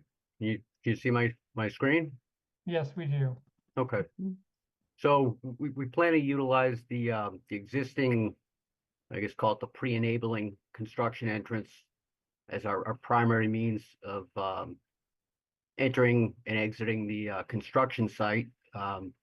as you pull in the site, we'll have a, there's the existing construction fence that's there, which we intend to maintain for the duration of the project. As you pull in, you'll see, this is the approximate location of our construction field offices. We'll have two offices, one for CTA and one for the owner's site rep, and we'll have some designated parking right in front there for kind of architect, engineers, people that aren't there on kind of a daily basis, but we'll be there for various meetings and so forth. We'll have a ground storage trailer for some of CTA's miscellaneous tools and so forth. Up in the, I guess, called the northwest corner of the site, this is where we plan to utilize this area for a majority of our subcontractor parking for the project. There may be some points in time where we may have to have people park in some other areas on site temporarily, depending on what's going on, but that'll kind of have to change, as the job progresses. Up in the on the right-hand side of the page, which is the east side, is kind of where we're anticipating the mason kind of staging a lot of his his brick and so forth. It's kind of out of the way. He'll have a decent amount of material, but there'll be deliveries that come for him through various parts of the project. On the north corner of the site, we have we intend to use this for some contractor storage boxes just to secure materials. And a couple of them may just set up some field offices, but they're storage boxes that also serve as a field office. Up in the north corner, or I guess call it the north center of the site, we plan to utilize this for our concrete washout area. The trucks would pull up, wash out here, and then go back out of the site. Want to keep that kind of up and out of the way of any site perimeter area. We'll most likely have some additional temp toilets set up in this general vicinity. Just they don't have to end up getting moved as much. We have multiple areas throughout the building where we're going to probably have some dumpsters, and we'll keep some areas accessible so debris can be taken out of the building relatively easily. And again, some of these might end up moving to some different locations around the building, depending on some of the other site activities around the building itself. Let's see here. So we also, I think here, we intend to kind of put our temporary electrical service panel once we get temp electric into the site over near our trailers, and then we'll run that into the building. We may end up utilizing some of this area along the existing driveway as some overflow parking for contractors, but that's going to kind of only be on an as-needed basis, depending on if we're erecting steel in this corner of the site, we may have to keep people away from this area temporarily until the steel goes up, and then we can kind of resume some of this parking some of this area here. Let's see what else we have. Currently, there's an existing gate that's between the existing school driveway and the northwest corner of our current work area that we intend to keep locked and shut at all times. However, we are going to keep the gate there in the event that we did need to use it for emergency access, but that's shouldn't really need to be utilized at any point in time, hopefully. Our construction timeline, we're looking to mobilize for phase 1C hopefully next week with the soft mobilization. We've been going through some of the permitting with the various town departments, including conservation. We're starting to, we're gonna be doing some site layout and establishing controls out there tomorrow. We have our wetlands consultant going out to do an inspection of the existing erosion controls as requested by Conservation Department. They'll report back to them, and we're looking at scheduling our conservation pre-construction site meeting on Monday with Conservation Department and our site contractor and a couple other subcontractors. In terms of traffic, again, this is going to be our primary entrance into the site. We're going to have a sign. It's a construction entrance. No unauthorized vehicles are allowed to enter here. So that'll be prominent, so people see that. And then up at the school's existing current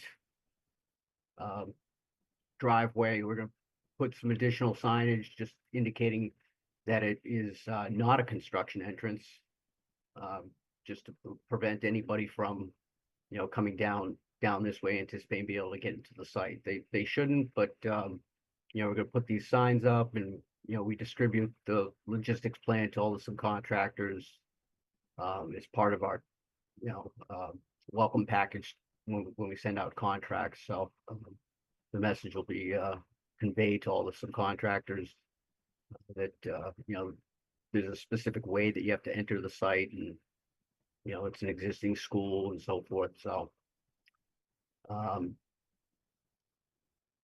in terms of some additional logistics clarifications, we talked about the parking.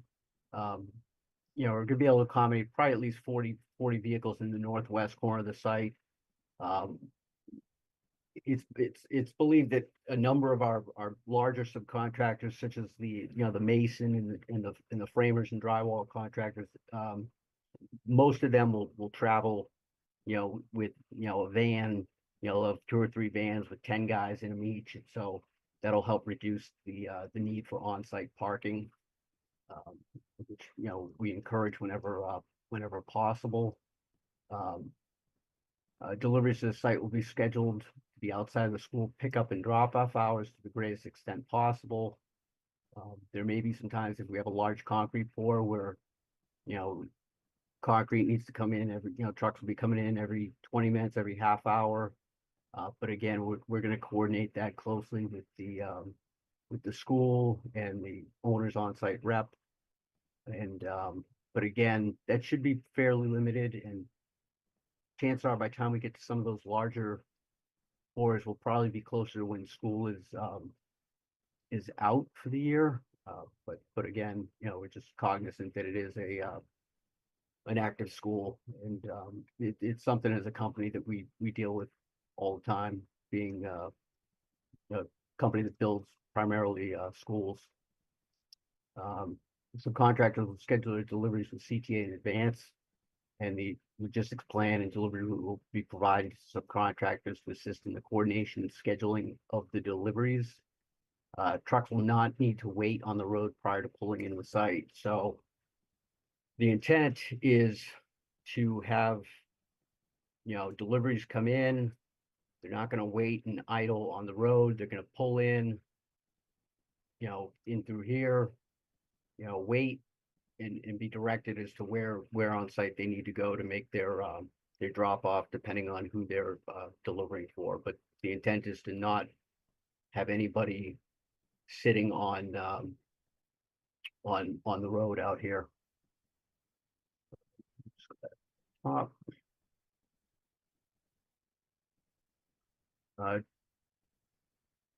All materials are anticipated to be stored on site, so we're not anticipating having to store anything outside of our limit of work.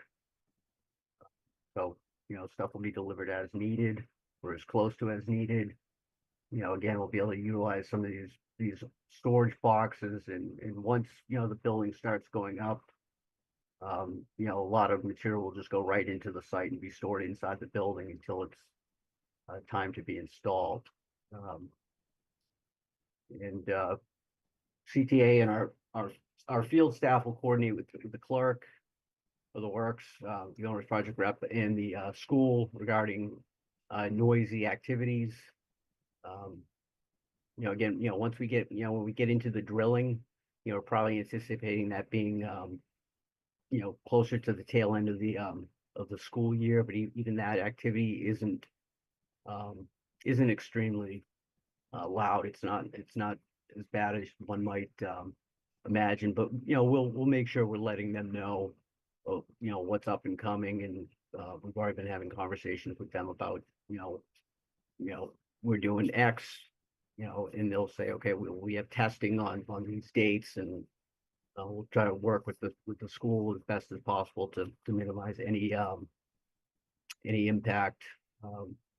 Dust will be managed and mitigated as outlined in the project specifications, but you know, in the summer months, you know, the site contractor will have water trucks, you know, just driving around hosing down any areas, and then they'll also have a street sweeper on site, you know, in the event that, you know, anything will, you know, get tracked onto this part of the driveway prior, you know, but the intent is to maintain the existing tracking pad, and make sure that we're not tracking anything into the roadway. There's some questions and Right, thank you. Board members, any questions about Mr. Smith's plans?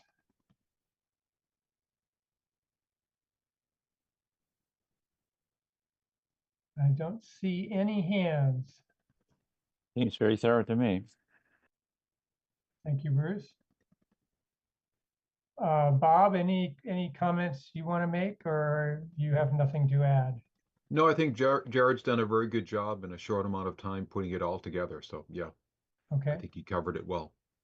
yeah. all right. And this you know, the plan's somewhat going to be somewhat fluid, and we'll make adjustments as we go, but you know, we're you know, we meet weekly with the project team in the town, you know, okay, this is what's upcoming. Here's our 3-week look ahead schedule, and you know, we'll make sure that we're keeping everybody informed, and we're gonna make sure that, you know, we're coordinating and communicating through the OPM with the school in terms of you know, what they might need from us. I guess I'll ask you one question, which is, why is the wash off area so far from the exit? Seems like if you wash off, you might pick up some dirt on your way out after you washed. It's not for washing off the wheels of the truck. It's for washing out the concrete. So after the concrete trucks place the concrete, they have to wash out their truck, and typically, you know, they end up having a decent amount of water and concrete slurry that, you know, we have them wash out into a lined dumpster, so that it doesn't, you know, get spilled onto the ground.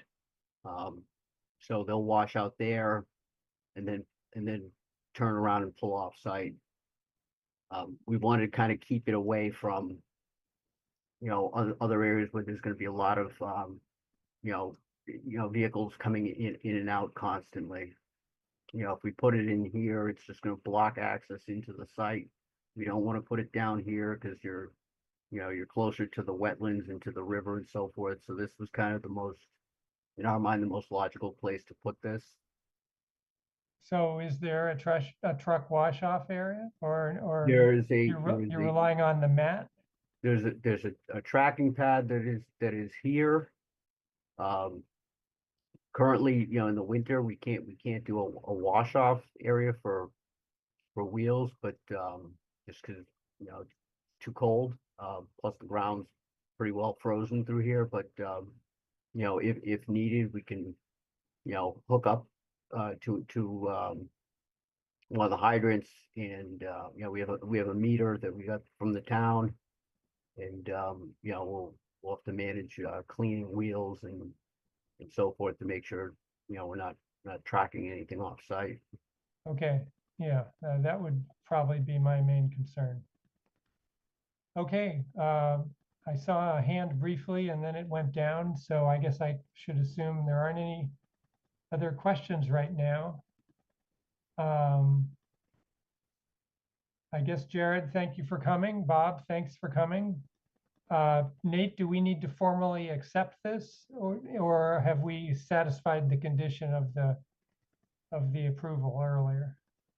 Yeah, the condition doesn't necessarily say that it needs approval. I think this was just for review by the planning board, and then if there are any recommendations or suggestions, you know, they would be forwarded to the building commissioner. So, you know, right now the inspection services is at a point where they could issue a building permit to get work started, and they're trying to keep the, you know, the end deadline, the you know, the end of the contract period the same, even though the starting point has been pushed back. And so, you know, if there was any questions or recommendations, it can always be sent to the building commissioner through staff.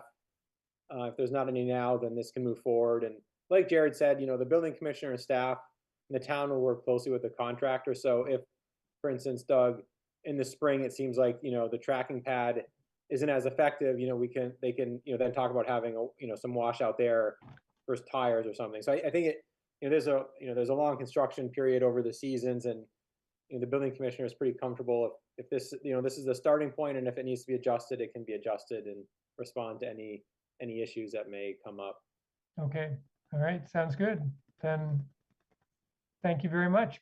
Yeah, and we appreciate the opportunity for the project, and we're looking forward to working together with the town. So All right, we're excited. So thank you very much for everybody's time. And, talk. Thank you. Thank you.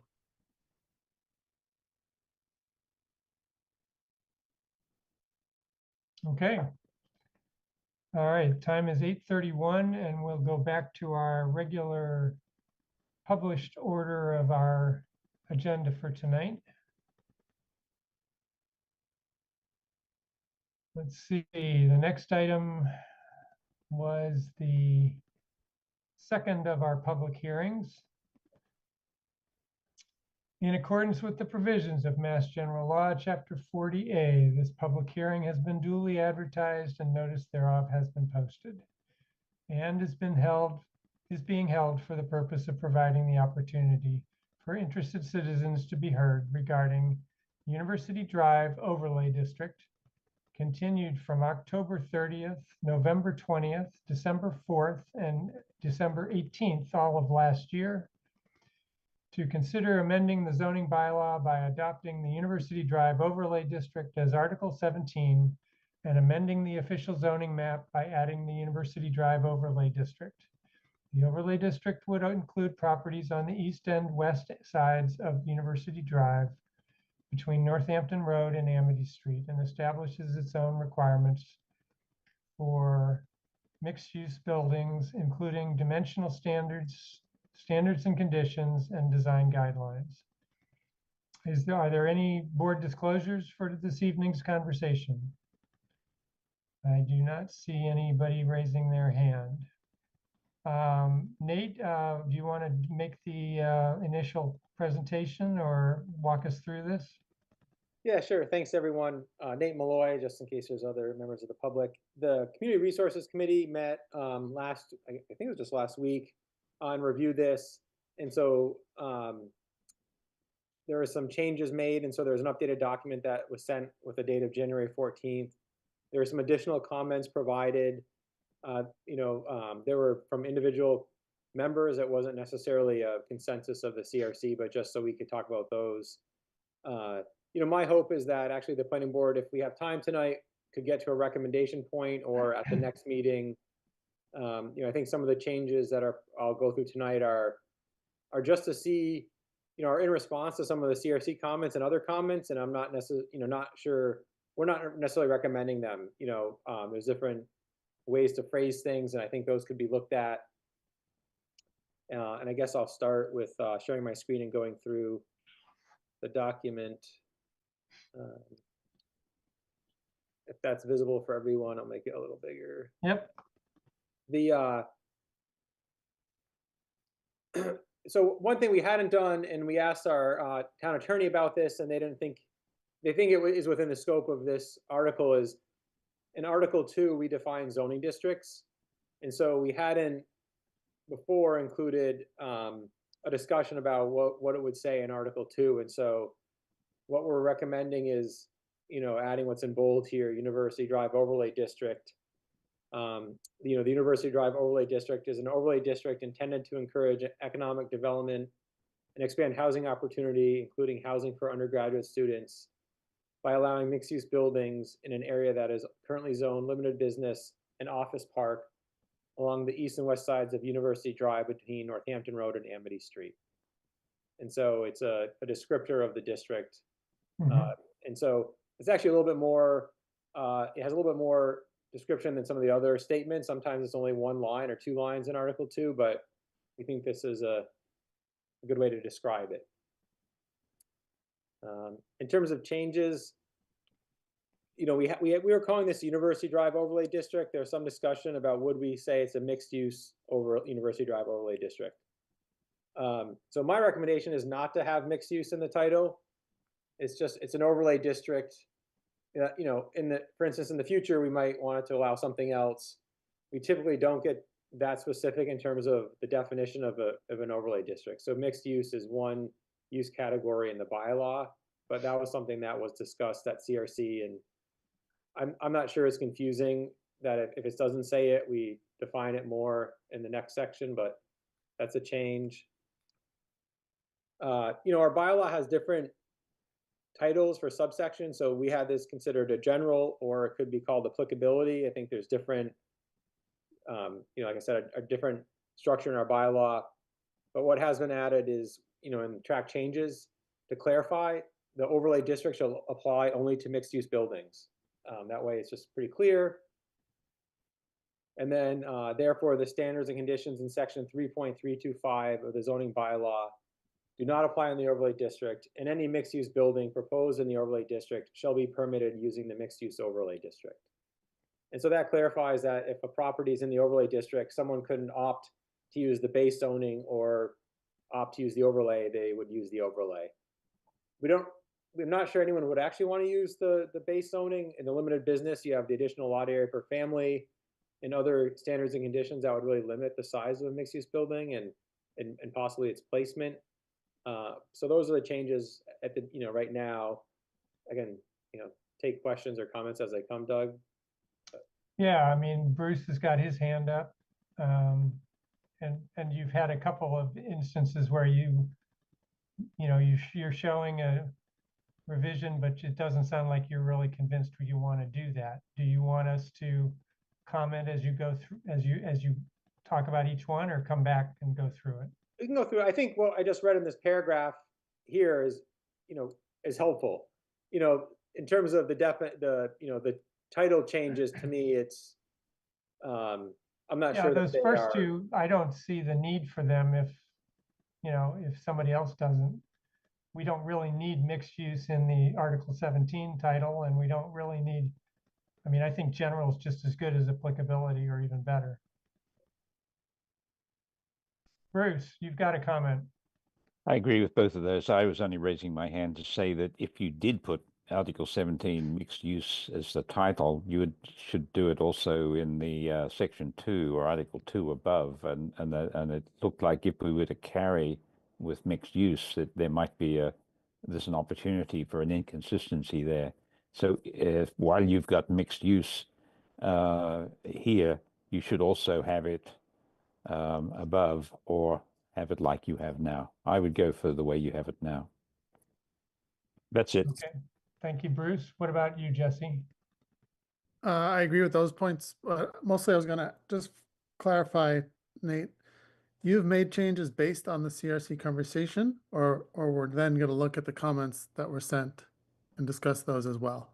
Both. So I think during the CRC hearing, say the changes that were made in this paragraph are a result of some of that conversation, just to help clarify, how the mixed-use district applies to the mixed-use buildings, right? How the overlay district applies only to mixed-use buildings. And so the comments that were received after, we can go through after. If we want to pull them in now, I was going to just walk through the changes. And so the last time the planning board talked about this, staff had talked about how we would change the bylaw, but you actually didn't see those revisions. So we talked through them. And so, I can try to discern which ones were from a result of the most recent CRC meeting and which ones were ones we talked about previously. And so, but I think the changes here are, I agree. I think this is, not necessary. I think the ones in this paragraph are actually great clarifications and help, so if someone comes in the future, they're not saying, well, I want to do a mixed use building using the BL zoning. We'll say, actually, you can't. And then, if someone wants to put an apartment building in the overlay, we'll say, well, you have to use the base zoning because the overlay only applies to mixed use buildings. And so I think, that Okay. clarification helps. For purpose, we just say it is in close proximity to the University of Massachusetts. I think as opposed to adjacent, a clarification that this area, isn't, necessarily adjacent. We change this provision right here about waiving or modifying dimensional standards, and we just say as provided below. And so essentially, we have this statement for two reasons. One, typically in our dimensional table, we have footnotes or ways, or in our bylaw, to modify standards. In the overlay, we really don't, except for in one instance with lot and building coverage. And so, so this will guide you. This allows, if you want to waive it, it's however it is described specifically in the overlay in these next sections. And it really applies to right here to this lot coverage. Because someone could develop a property using the overlay and not using the overlay. So there could be an existing building, apartment building, or an office building, and then they have enough of a property size that they want to put a mixed use building. What we're saying here is that the maximum lot and building coverages shall be determined by the permit granting authority anytime a mixed use building is located on the same lot with another building with a different principal use. However, in no case shall the total building or lot coverage exceed the amount listed here. So if, for instance, it's a pretty big property, they have an office building in one corner, they want to put a small mixed use building in the other corner of the property, and they propose to have all this paving between the buildings, it can't exceed 85%. At the same time, the planning board or the permit granting authority could say, well, we don't think you need to be at 85%. That's a lot of surface parking. We want you at 80%. And so this is really the only, somewhat discretionary piece here is when there's kind of multiple principal uses on a property.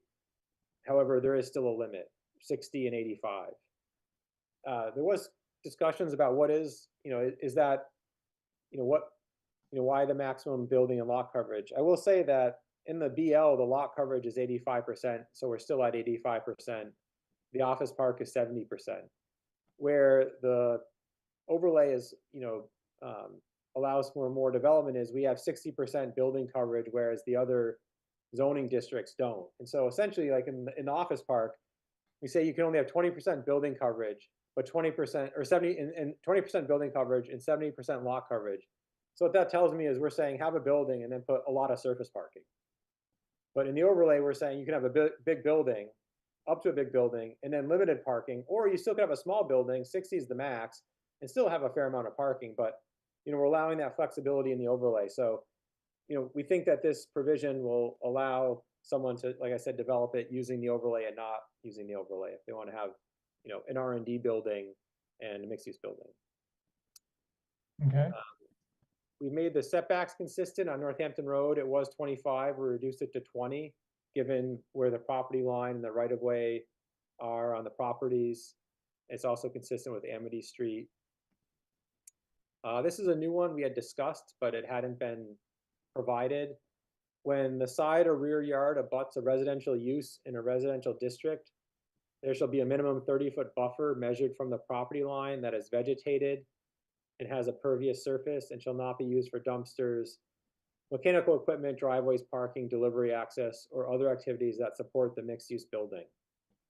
And so, this was actually generated in discussions with, say, Charles Lane, and the property behind it. So right now, the parking lot and the pavement basically goes to the property line, and there's a dumpster and whatever.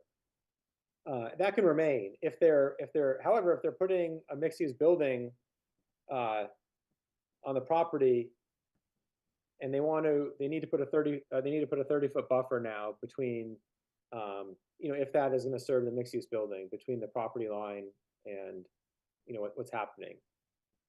And so there's discussions about is this too much? We don't necessarily require this when there's other mixed-use buildings. We do require additional setbacks in our bylaw. For instance, when in office park zoning or PRP zoning abuts a residential district, we actually have a 50-foot side or rear setback. It doesn't necessarily prescribe that it be vegetated and cannot be used for certain things.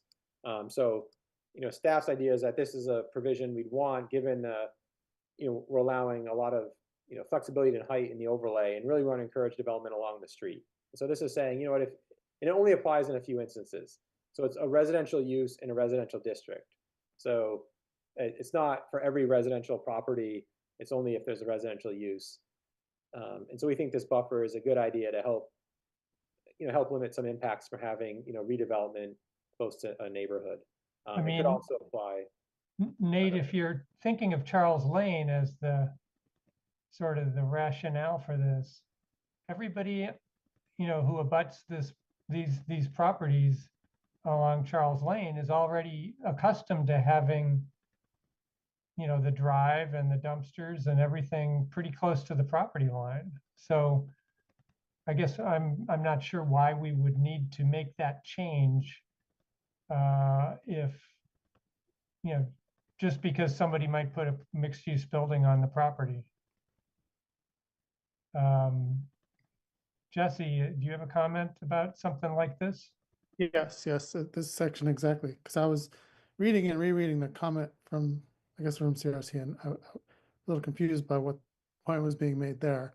And my memory of partly why this happened was because, yes, Doug, I agree that those abutters are currently used to that, but the potential for a 5-story building instead of what's there now was, I think, the part of the motivation to give a little more buffer, because it could be a pretty dramatic difference, and not so. Well, yeah. we've also, I think later, we've probably reduced the height like 150 feet from the property line to 3 stories. So I don't know. I mean, it just seems like, that's a good point. We're already way cutting back on the massing. So, doing this for the surface seems kind of negligible. Bruce, what do you think?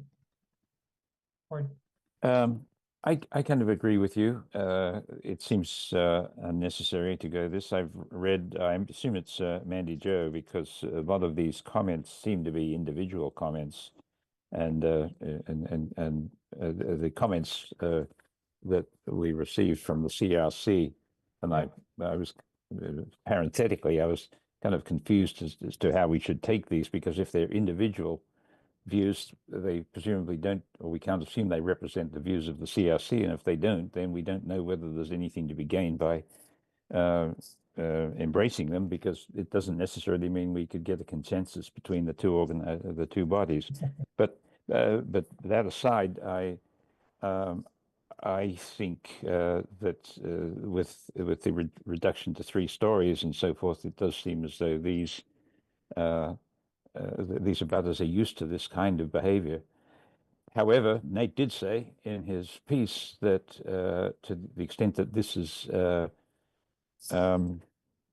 part of what would push development, or redevelopment, I should say, toward the front, which is what we want, then I kind of understand there's an ulterior motive which actually does further the goals and objectives that we've had. So whereas I agree with what both you and Jesse have said, I also understand that it might have the effect of achieving another objective that we have, which is strengthening the street frontage, because a lot of these parcels, this is one of them, and of course Big Y is the other, solid example, really have huge parking areas in front of them and buildings behind, and we really would like to reverse that. So Yeah. quickly, while you're talking about, I drew 30 feet here off the property line and then, line here. So what we're saying is if a, mixed use building were to occur, that this area can't be used to support the mixed use building with, a drive aisle or dumpsters or things like that. Some of that is in the overlay, we have a pretty small setback.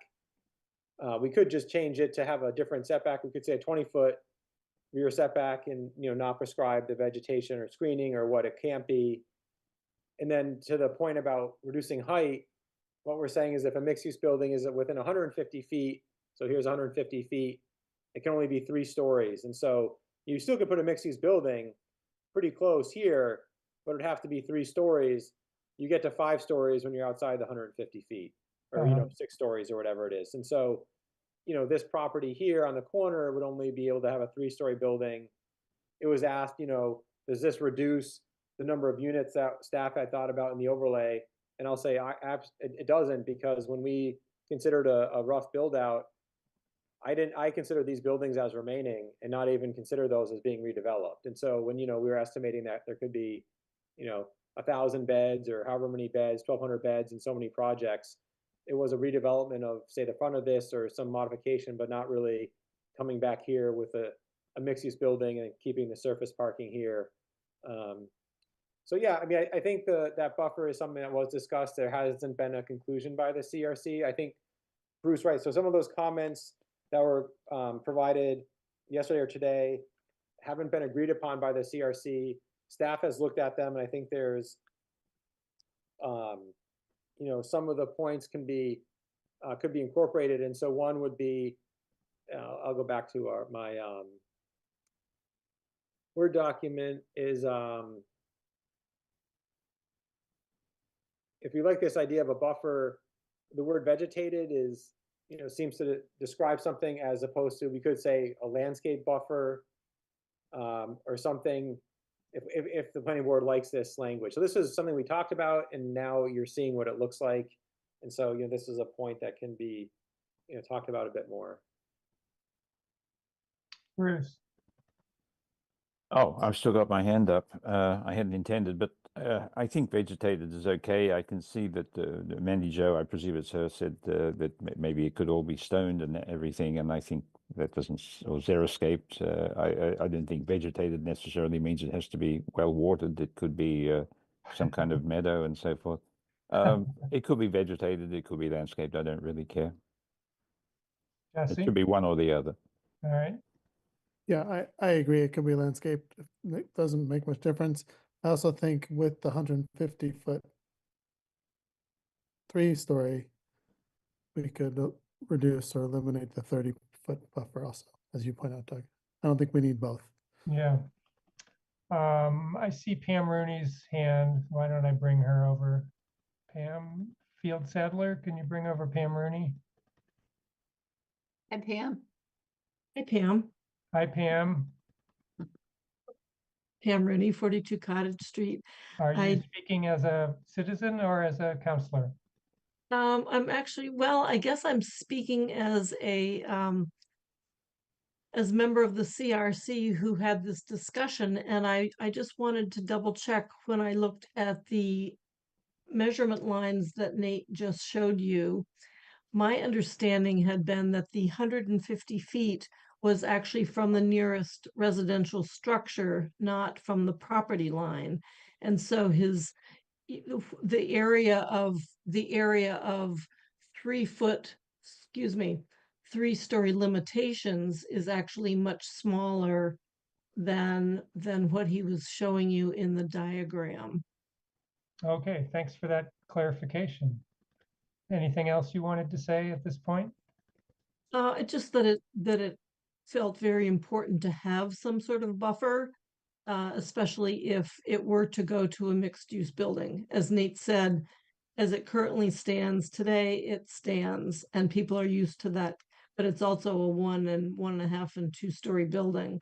If it went to anything taller than that, having a setback, an actual setback from the property line, seemed to be important to some of the members of the CRC. Okay, thank you. All right, could we see the map again, Nate? With the Yeah, 150 split? Sorry, Just- yeah, thanks Pam for that clarification. I would say that, if we wanted to, we could reword this and say that that the side or rear setback when it abuts a residential use in a residential district shall be a minimum of 20 feet and provide screening. And then that's it, right? And so you'd still have an increased setback, it'd be more than what's there now between that building. And then we could erase this other stuff and saying what it isn't. So you basically are saying you have a 20-foot setback and there needs to be some screening. And then we're not saying that the whole setback then has to be screening, but we're saying there has to be some screening to the adjacent property. You mean a setback of 20 feet to the building or to anything? Yeah, well, right now, we're saying that the side or rear setback is 10 feet. So if they really wanted to, they could put a mixed-use building 10 feet from that property I line. see. Uh-huh. And so I do think that we need to have an additional setback there. Yeah, I Whether or mean, not we then need adjacent, this buffer. so something like adjacent to a residential property, the setback would be 20 feet. Or 30 feet. I mean, Yeah. right now, if we go back, let me share my screen, it's about 30 feet to the building. So, do you want to bring a building closer? It's a pretty big property. Mhm. So, yeah, here's the 30-foot mark. So the building's a little further than that. And right, 150 feet from the residential, from the unit, not the property line. So then 150 feet is, in this location, so if someone put a mixed-use building, 30 feet off the property line, then a mixed-use building here would be 3 stories. Yeah. And, it'd be 3 stories here and then 3 stories up. This could only be 3 stories. And, I think given the way this site is, the orientation and solar and everything, it does reduce shadows. If we actually allowed a 6-story building to be here, then, there's a lot of shade here. If this was a different orientation, for instance, I don't think we necessarily need that 150 feet in that 3 floors, but given, how the directionality of all this, then I think it makes sense. Right. All right, Bruce and then Jesse. I was just saying it's like to support the 30 feet. And I think I'll hold on my comment about the 150 feet until we get to it. Is it further in? Yes. Yeah. I'll hold that because I've got a comment on that as well. Okay. So 1 vote in favor of 30 feet. Jesse. And, sorry, Jesse. Yeah, thanks. With this clarification, I think 30 feet is fine. Not to be too nitpicky, but that one property where you did not draw the line, Nate, would that little shed apply, or how is the structure defined? So the Yeah. one right in the middle, I don't know how to describe it. So you mean the 150 feet or the? Yeah, because there is that little structure way at the back of that one property. We say abutting, or it's a residential dwelling. Okay, so that wouldn't count. Yep. Okay. So I guess I'm not clear what's happening with this. I think we said there needed that we'd be okay with a. Is it just a setback and not just a necessarily setback of designated 30 buffer? feet, right? Yeah. I mean, you're going to need 20 feet just for the fire department. So you're thinking, let me just do this. It could be this, and we get rid of all of this. Yeah.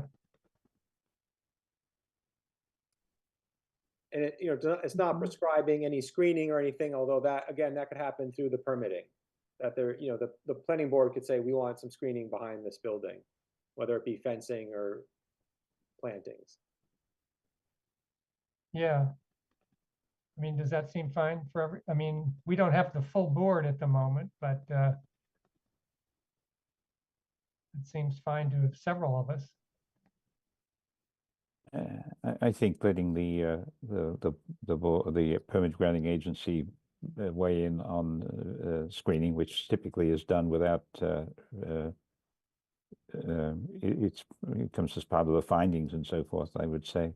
I think because it's going to. I mean, we have the advantage here that we have essentially simply Charles Lane, and that we are going to we're being I think, led to think that we can actually be quite specific because it's such a limited specific area where we're talking about. But I think we should pretend that this is a little more generalized and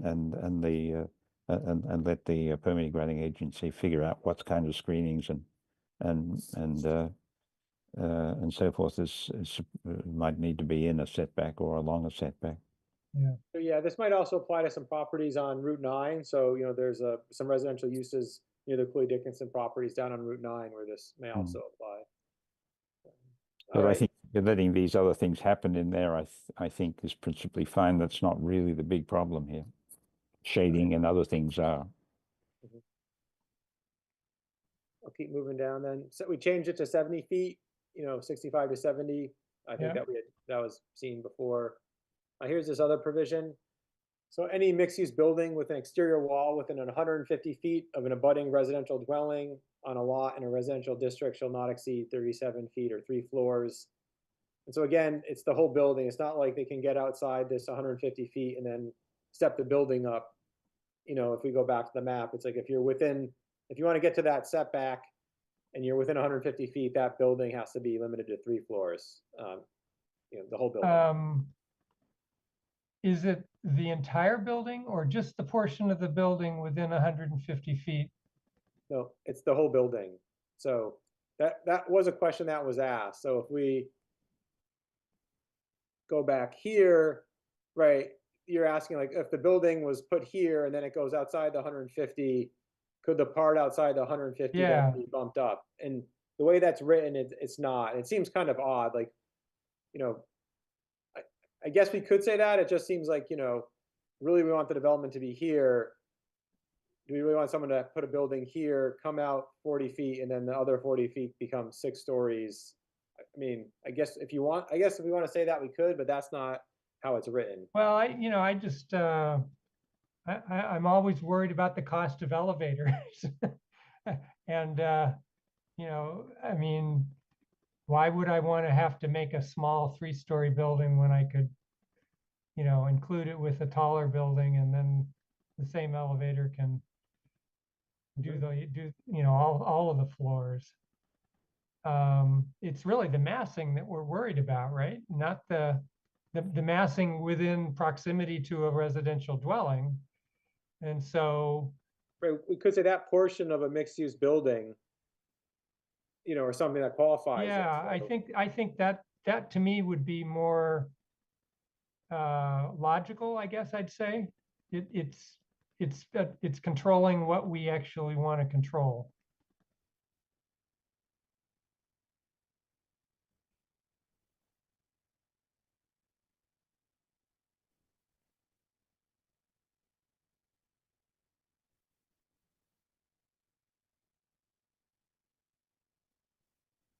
Well, and I mean, and now I think, let's see.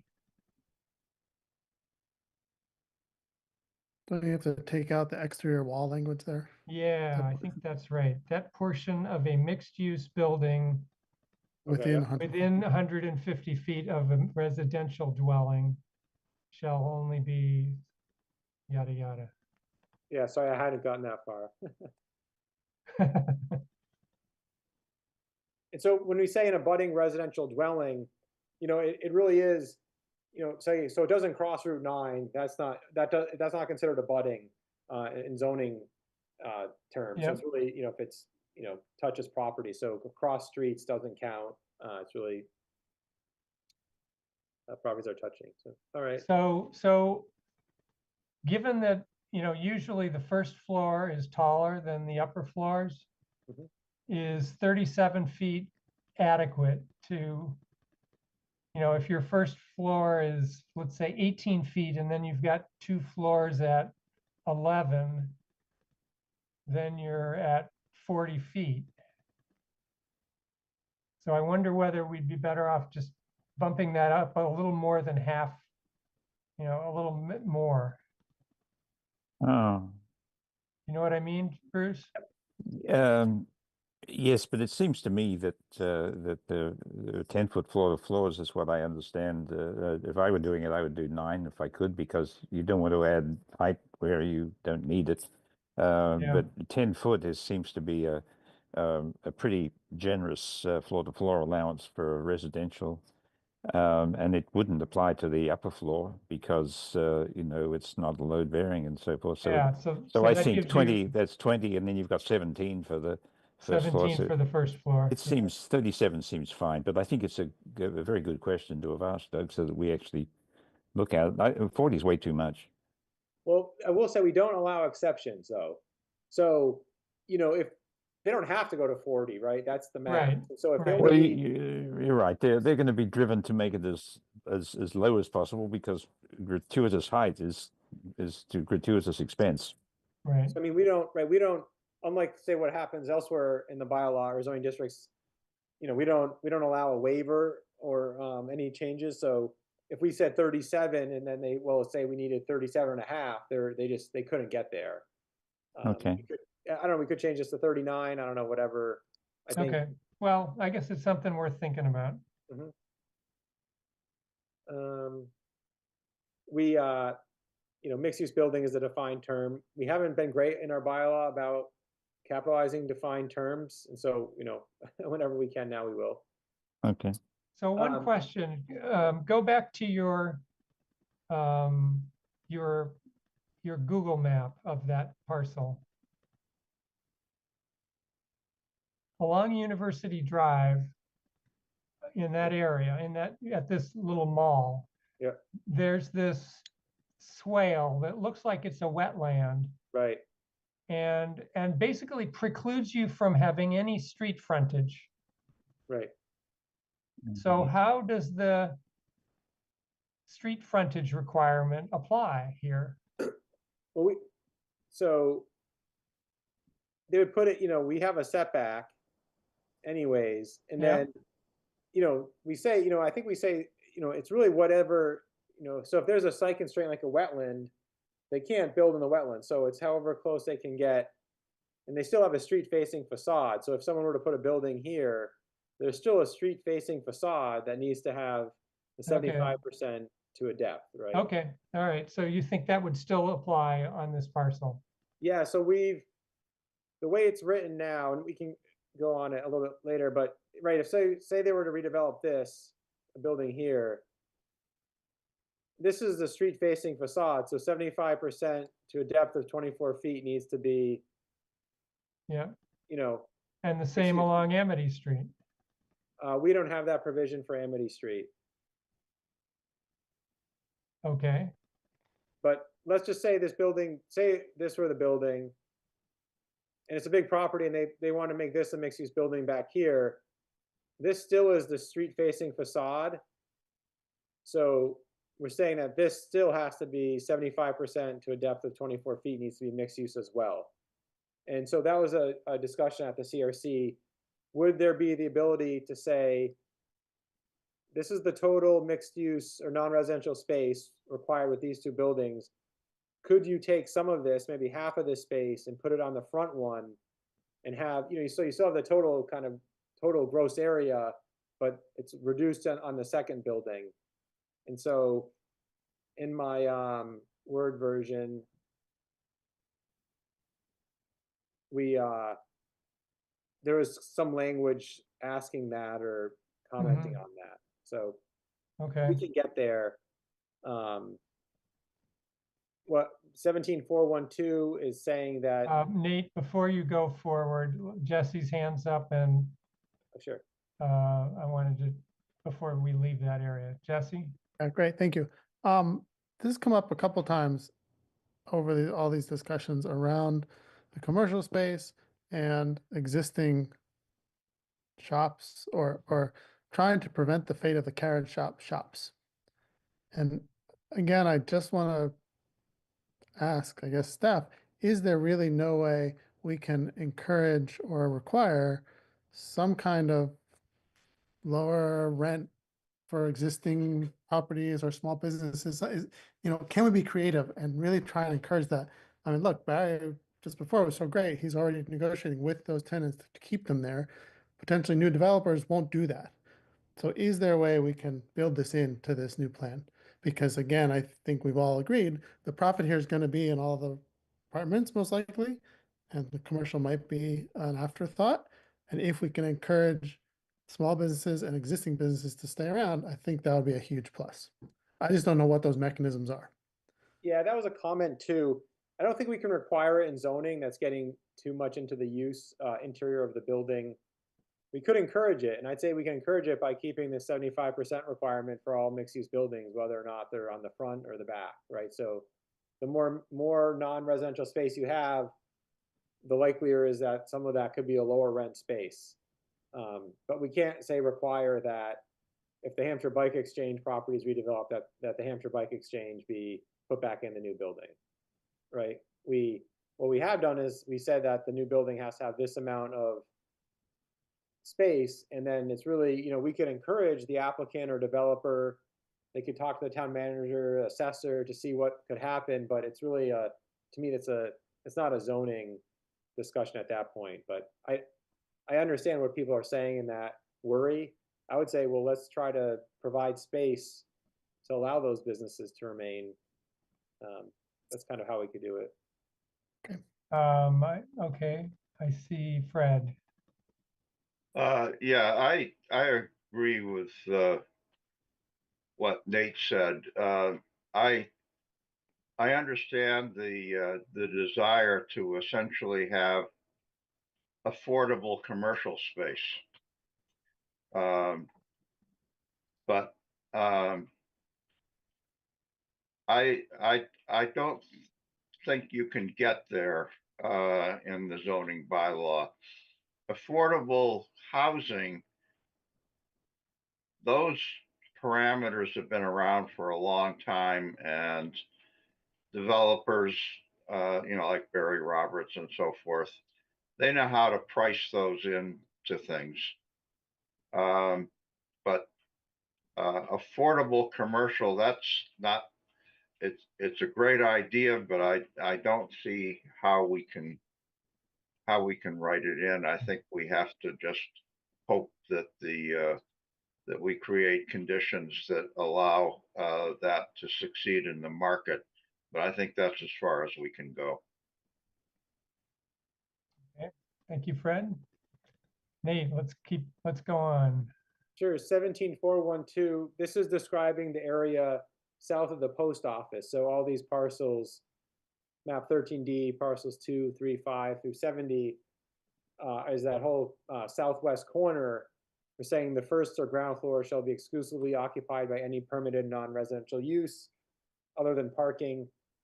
However, up to 15% of the ground floor may be used as incidental or common space to support the use on the upper floors. And so, you know, this is a way of saying that in the Big Y Plaza, Ginger Garden, AutoZone, in those areas, that if they want to redevelop using the overlay, they have to have a really high percentage, basically the whole ground floor being non-residential, except for this incidental space. Okay. And the owners and the operators of Big Y, both the owners and the operators, said that they support this. So here's where there's a few you know, iterations of language that, you know, is in response to comments and trying to clarify a few things. So we're saying multiple buildings and uses, 1751, say more than one building with any permitted use may be located on a single lot. So that's always been in there. The question is, okay, what does that mean if you have, you know, a mixed use building and a non-mixed use building? What follows the overlay and what doesn't? So there's been some language here, you know, more than one mixed use building may be permitted on a single lot using the overlay district. I mean, I think, you know, it's implied that it's, you know, if we don't say no, then that it's a yes, but if we want to clarify it, it doesn't hurt. More than one building permitted without the overlay district may be located on the same lot as mixed-use buildings permitted with the overlay district. So, you know, a clarification. So you propose to have all three of these sentences in this section? Yeah, I think, okay. So, you know, the building commissioner hasn't reviewed it necessarily. I think, to me, they don't hurt, they clarify. I think that if they weren't there, we would say that the overlay allows this anyways, but I think they're just clarification. Okay, so you would indent the last two. Right, right. Okay, 17511, additional mixed-use buildings on a single lot, whether or not they are adjacent to the street, shall provide the required percentage of non-residential use on the street-facing facade. So that is what I just talked about. If it's behind the building, kind of this markup down below is another idea. Additional mixed-use buildings permitted on a single lot behind a mixed-use building adjacent to the street may reduce the non-residential space on the first or ground floor to half the required amount, provided that the other half be located in the mixed-use building adjacent to the street. I mean, it's just language that, you know, it's different. It's either this or it's this. And so it's just trying to capture what, you know, we like that idea of having some flexibility of moving the mixed-use requirement if, you know, if there's a secondary building behind the first one. yeah, I mean, that works for those parcels that are north of the post office. Right, right. Obviously, it doesn't work for south because you're already fully, and that southern requirement, those parcels you listed, are they all on the west side of University Drive, or are some of them on the east side? All on the west side. So if I go back to my map, Okay, those parcels are, what's the easiest way to do this? Are it's these properties here. okay, so the other side is not, Right. So Okay. that the versions I just read would be like, for instance, you know, if, you know, this site were ever, say this site were redeveloped and they put a building here, and they put a second building here, say I had shared parking over here, right now we're saying, right, 75%, could they take some of this and put it in the first building is what that second statement Right. had. okay, And Bruce. that's the discussion. I don't know, you know, I what, like that idea because I think it basically puts more of the non-residential use, allows more of it on the front, on the street frontage, which is, I think, clearly where we want it, although some of it may be. So yeah, I think the lower, Mhm. if you're choosing between 17.511 and that piece below it, I think I would put the piece below it in preference.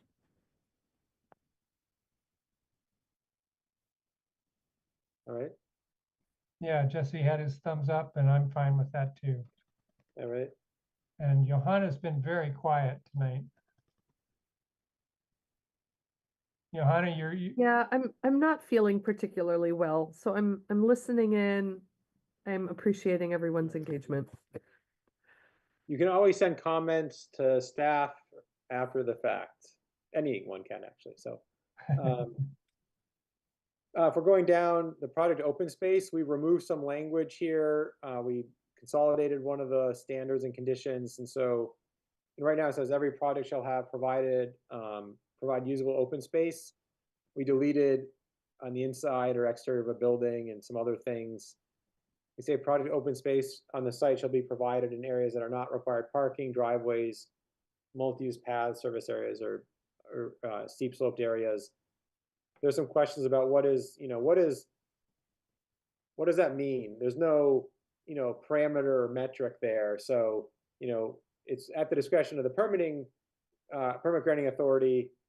You know, for instance, in the project we just reviewed, are the roof decks in that south courtyard or the courtyard on the interior of the property or the building enough of open space? You know, when we've done this before, when we try to do the mixed-use building or BL overlay in downtown, we try to say like 10% of something, or, you know, some number, and it just seems like it gets complicated when you try to do that. But you know, there has been questions about what's enough usable open space. We made this phrase stronger. On the west side of University Drive, there shall be a minimum 10-foot wide multi-use path for public access and use. between the front of any building and the property line. And so staff talked with attorney and a developer, and they, we would, for instance, on the access drive, there's easements there now that it has to be vehicular access. And so it's easy enough if you can work through University Drive and extinguish those easements like Barry's doing on the corner, you still have that space to be turned into pedestrian access.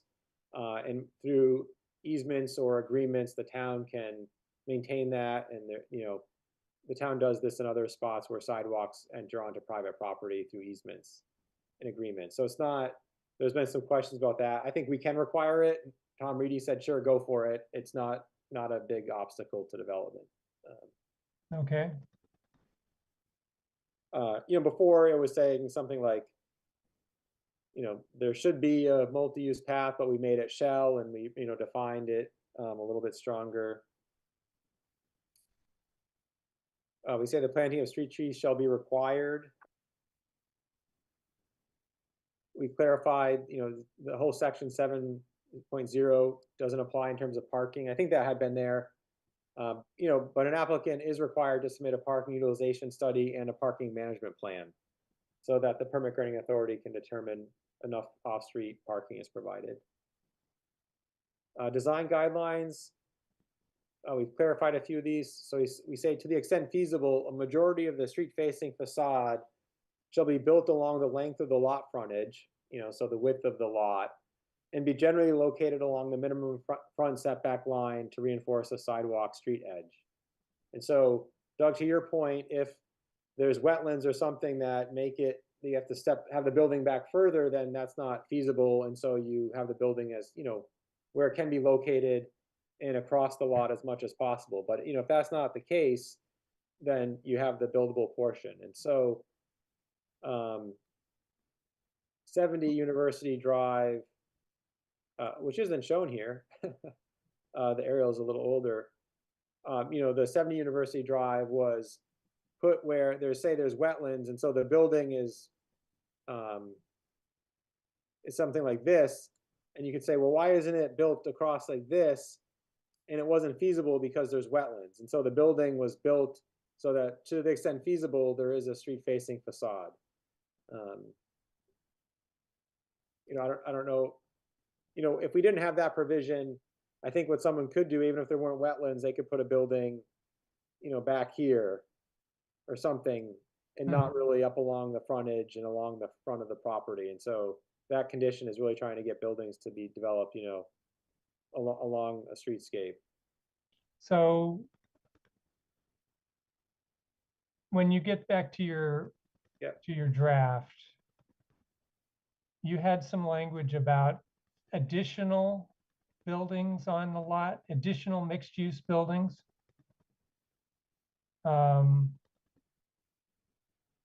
I'm wondering whether you need up front a statement like, everything I'm about to say applies to the first or the primary mixed-use building on the lot.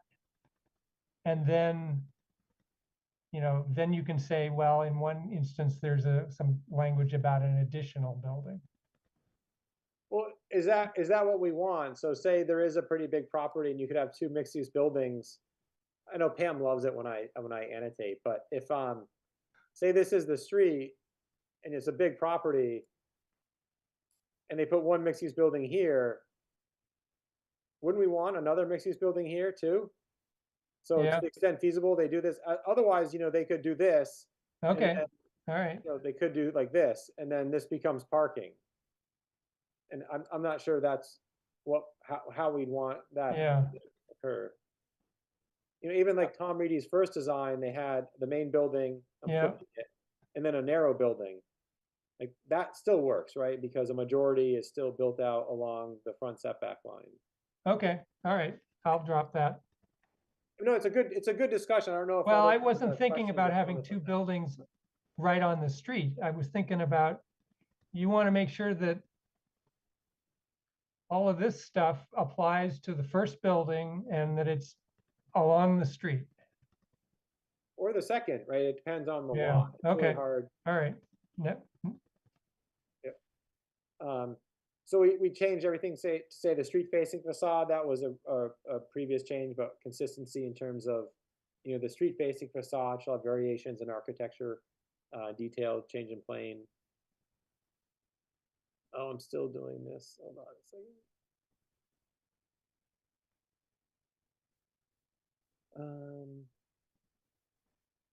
That surface parking shall be, you know, on the side or rear of a building at least 30 feet from a public way, and then shall be screened from adjacent properties.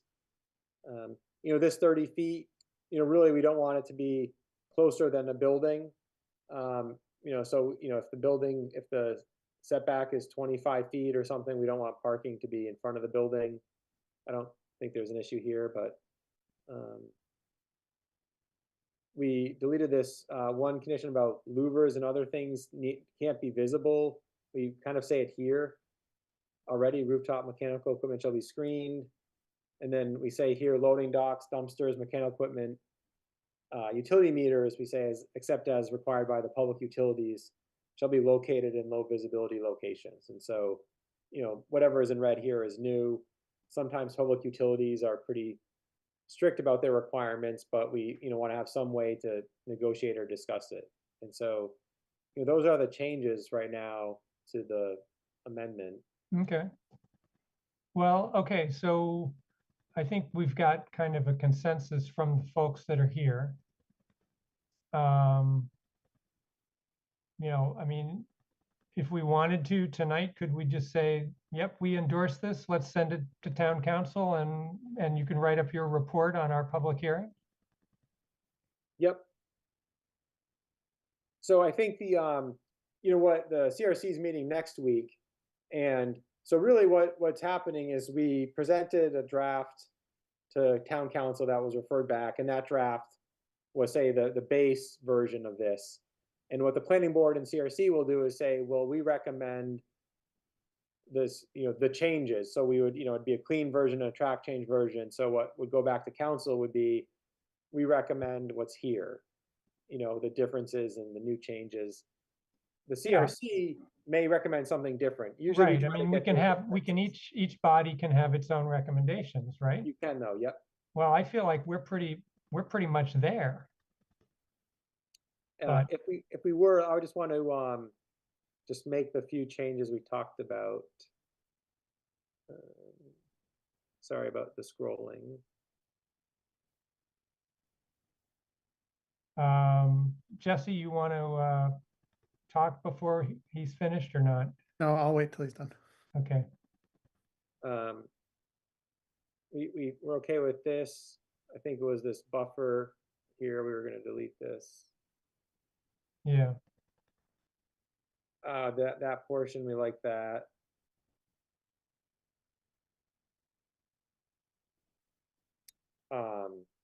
We like these two statements, and we would delete this. And I can change the format, but we like this idea of having in the project open space. We you know, these changes here we're okay with in terms of, you know, having the permit granting authority determine what is kind of the right amount of usable open space. Yeah. Parking, yeah. So there's no parking requirements. Like it was asked again, and I guess people are incredulous to think that we are not doing that. So I like I said before, I think given the location of University Drive and how we regulate parking on street in the neighborhood and what's available, I think this provision works. I wouldn't necessarily say let's have the same kind of parking standard in East Amherst. I think for University Drive it works, right? In other parts of town, I would have maybe a different standard. Okay. And we like this: to the extent feasible, a majority of the street-facing facade will be built along the length of the lot frontage. Is that along? Do we say the width? You know, I just want to make sure it's clear enough.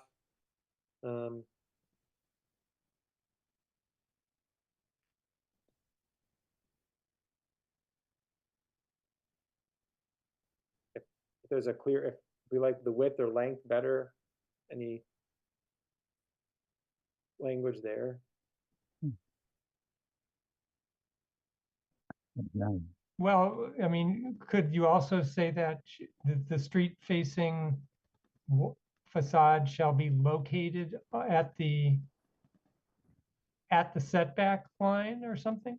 We do say, and be generally located at the minimum front setback line. Okay. That's the All second. right. I think when we talk about lots, we usually talk about the frontage width. So Yeah. I think probably width is better than length. Yeah. But it's a line, close to a line ball. Nate, I was going to say, what's the reason my hand is up if I'm butting in on Mr. Chair, but Sure, just Bruce. to say that as far as the parking is concerned, I think what we've seen tonight is evidence that what we're proposing is intelligent and responsible, because the applicant, Barry Roberts, has made a determination of what parking needs. And if people are concerned that people will build buildings with no parking, we just have to say, well, the first cab off the rank has not demonstrated that kind of is not performing self-inflicted wounds by not providing enough parking for the needs that they themselves think they need. And we recognize that their capacity to assess parking needs in this location is probably better than ours. So I think that's the justification for the 17531 and 532. I think we've talked this through a lot, but I think we're not seeing any evidence that we're have made the wrong, are making an incorrect recommendation here. Okay. Bruce, I'll put your I hand will down say- for you. I will say that there's like a deeded restriction on the number of curb cuts on University Drive, and there's been some questions about that. For 70 University Drive, it was as easy as getting the planning board approval and then town meeting to say that the planning board has to say in DPW it looks good. And so in the future, if something happens and we need another curb cut access on University Drive, the way the deed's written, the planning board needs to approve it, and then the town needs to. But it doesn't seem like that's actually another a barrier. It's it's really on a case by case basis, and so that would come about if the access drive is eliminated in parts, and all of a sudden there's a property that needs access directly to to University Drive because of the way developments occurred on either side. Then they could propose to have a direct curb cut. Yep. Or have some other creative solution on how to access it with vehicles. But. Okay. All right. Bruce.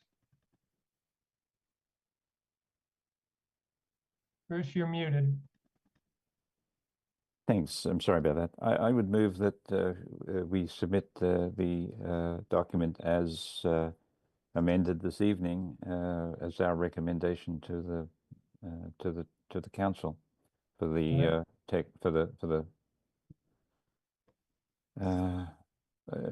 for promulgation as the intended overlay bylaw, or some words to that effect. Okay, great. Jesse. I would second that. All right. How about other board members? Any other comments from board members other than that we're tired of talking about this overlay? Okay, one last, okay, Johanna. I was just gonna say it's a long time coming, and there's a lot of detail in here that we didn't have worked out 6 months ago. So kudos to everybody who engaged, and here's hoping, fingers crossed, that it advances policy in Amherst. Right. Okay, so I would like to ask the public if there are anybody who wants to make a public comment about this before we vote. Can we bring over Pam Rooney?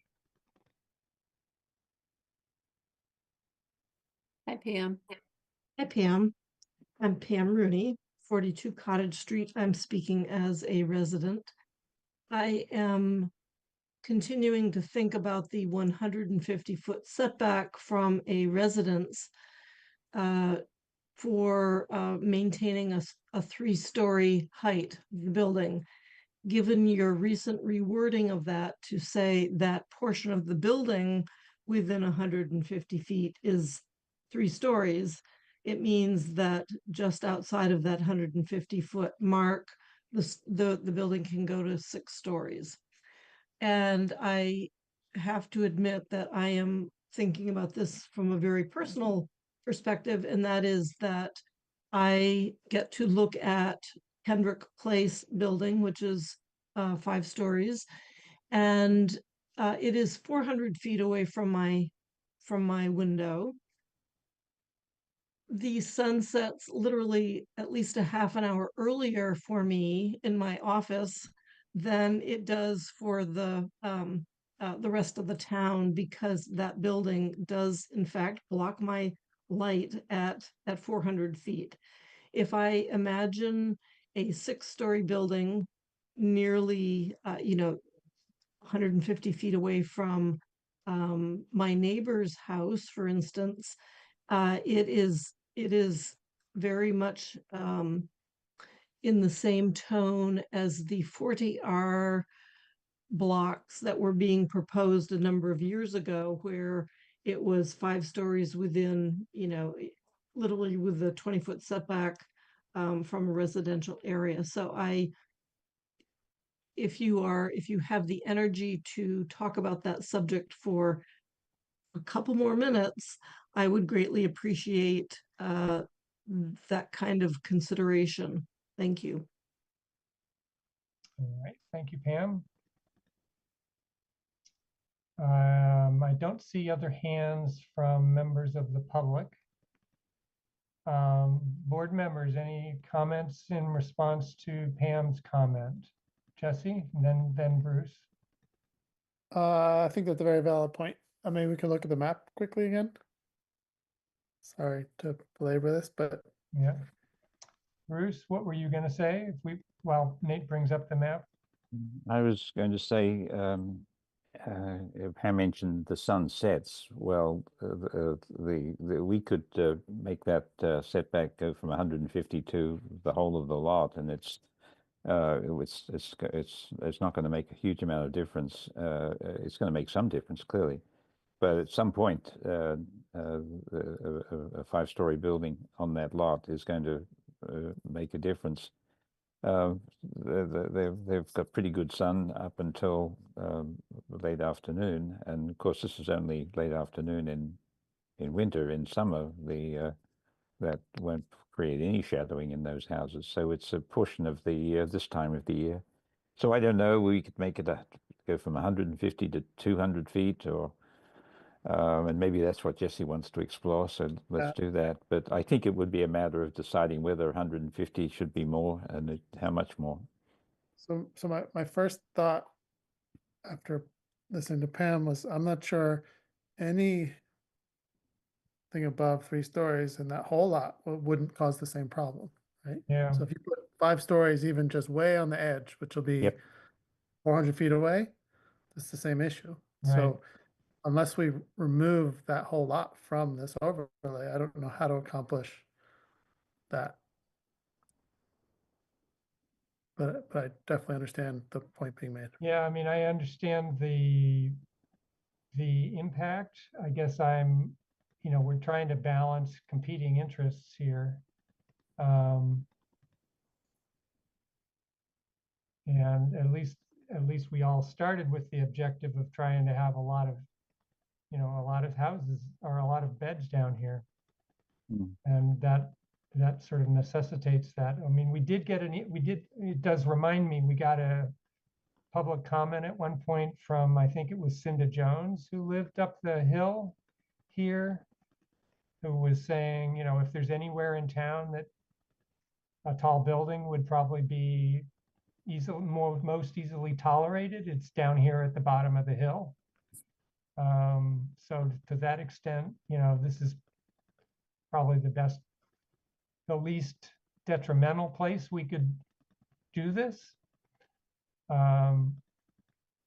Bruce, you still have your hand up, and then Fred.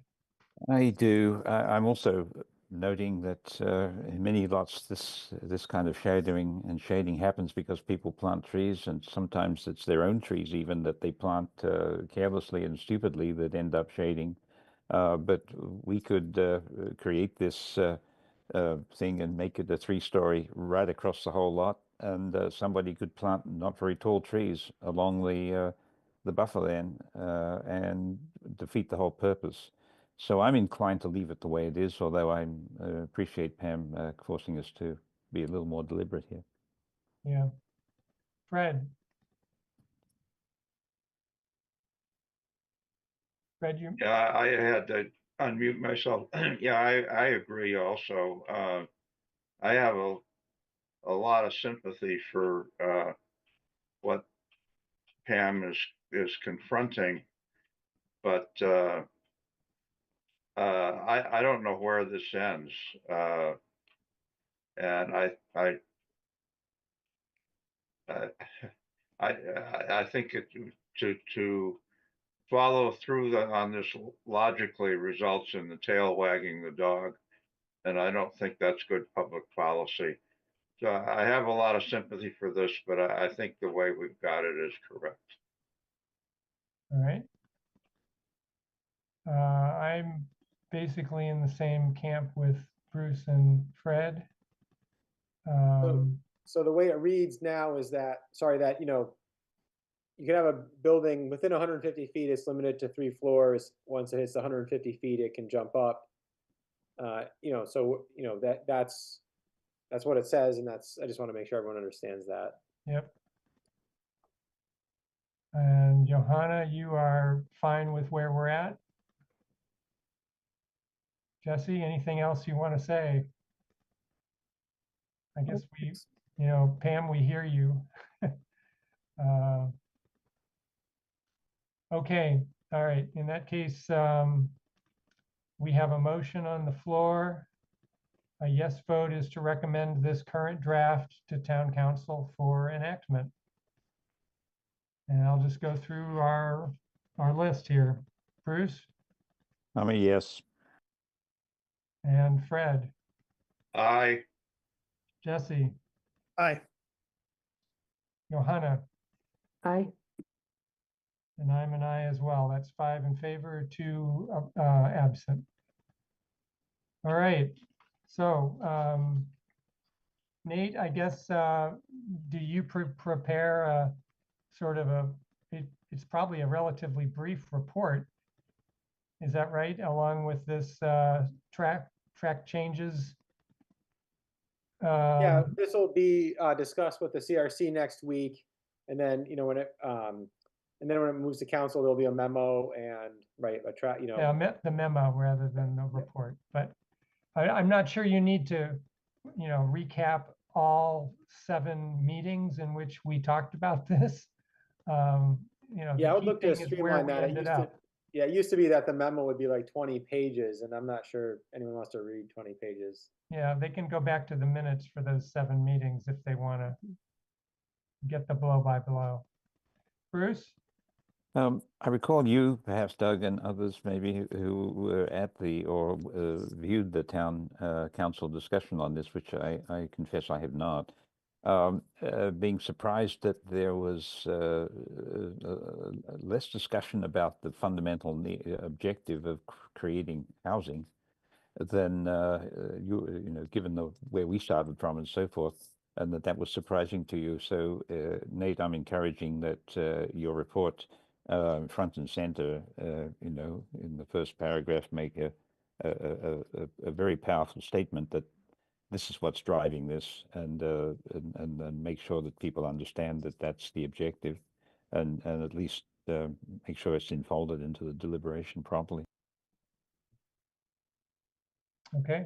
Yeah, thanks, Bruce. Nate, do you need anything else from us on this topic? No, thanks. That's good. Okay. All right. Moving along, it is now 9:42. Let's see if we can run through our remaining business pretty quickly so that Johanna can get to bed. We did the old business with the construction logistics plan. Do we have any old business not reasonably anticipated? Pam or Nate? No. Nothing. How about for new business? Anything just come up? No. All right. Form A&R subdivision. I think there was one in the package, right? There is one, and I'll do my best to to pull up these documents.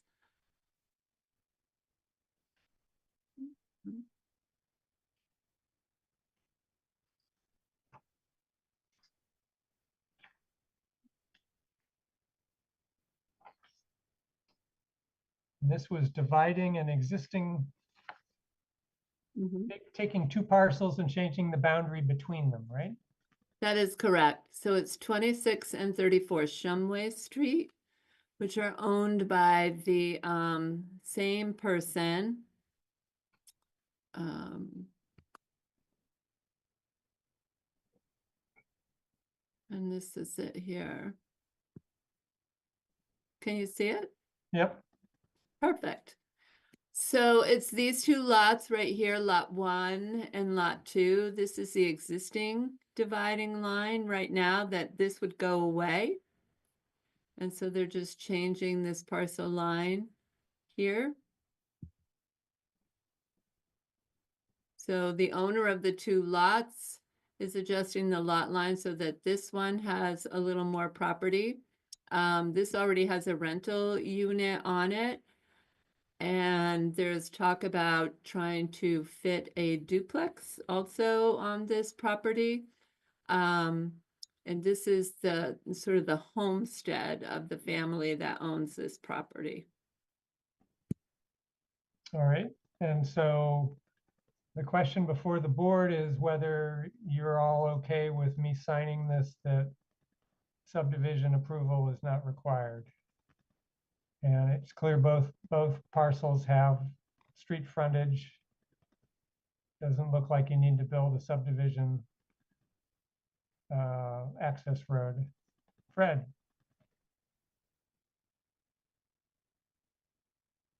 Sorry about that. I was muted.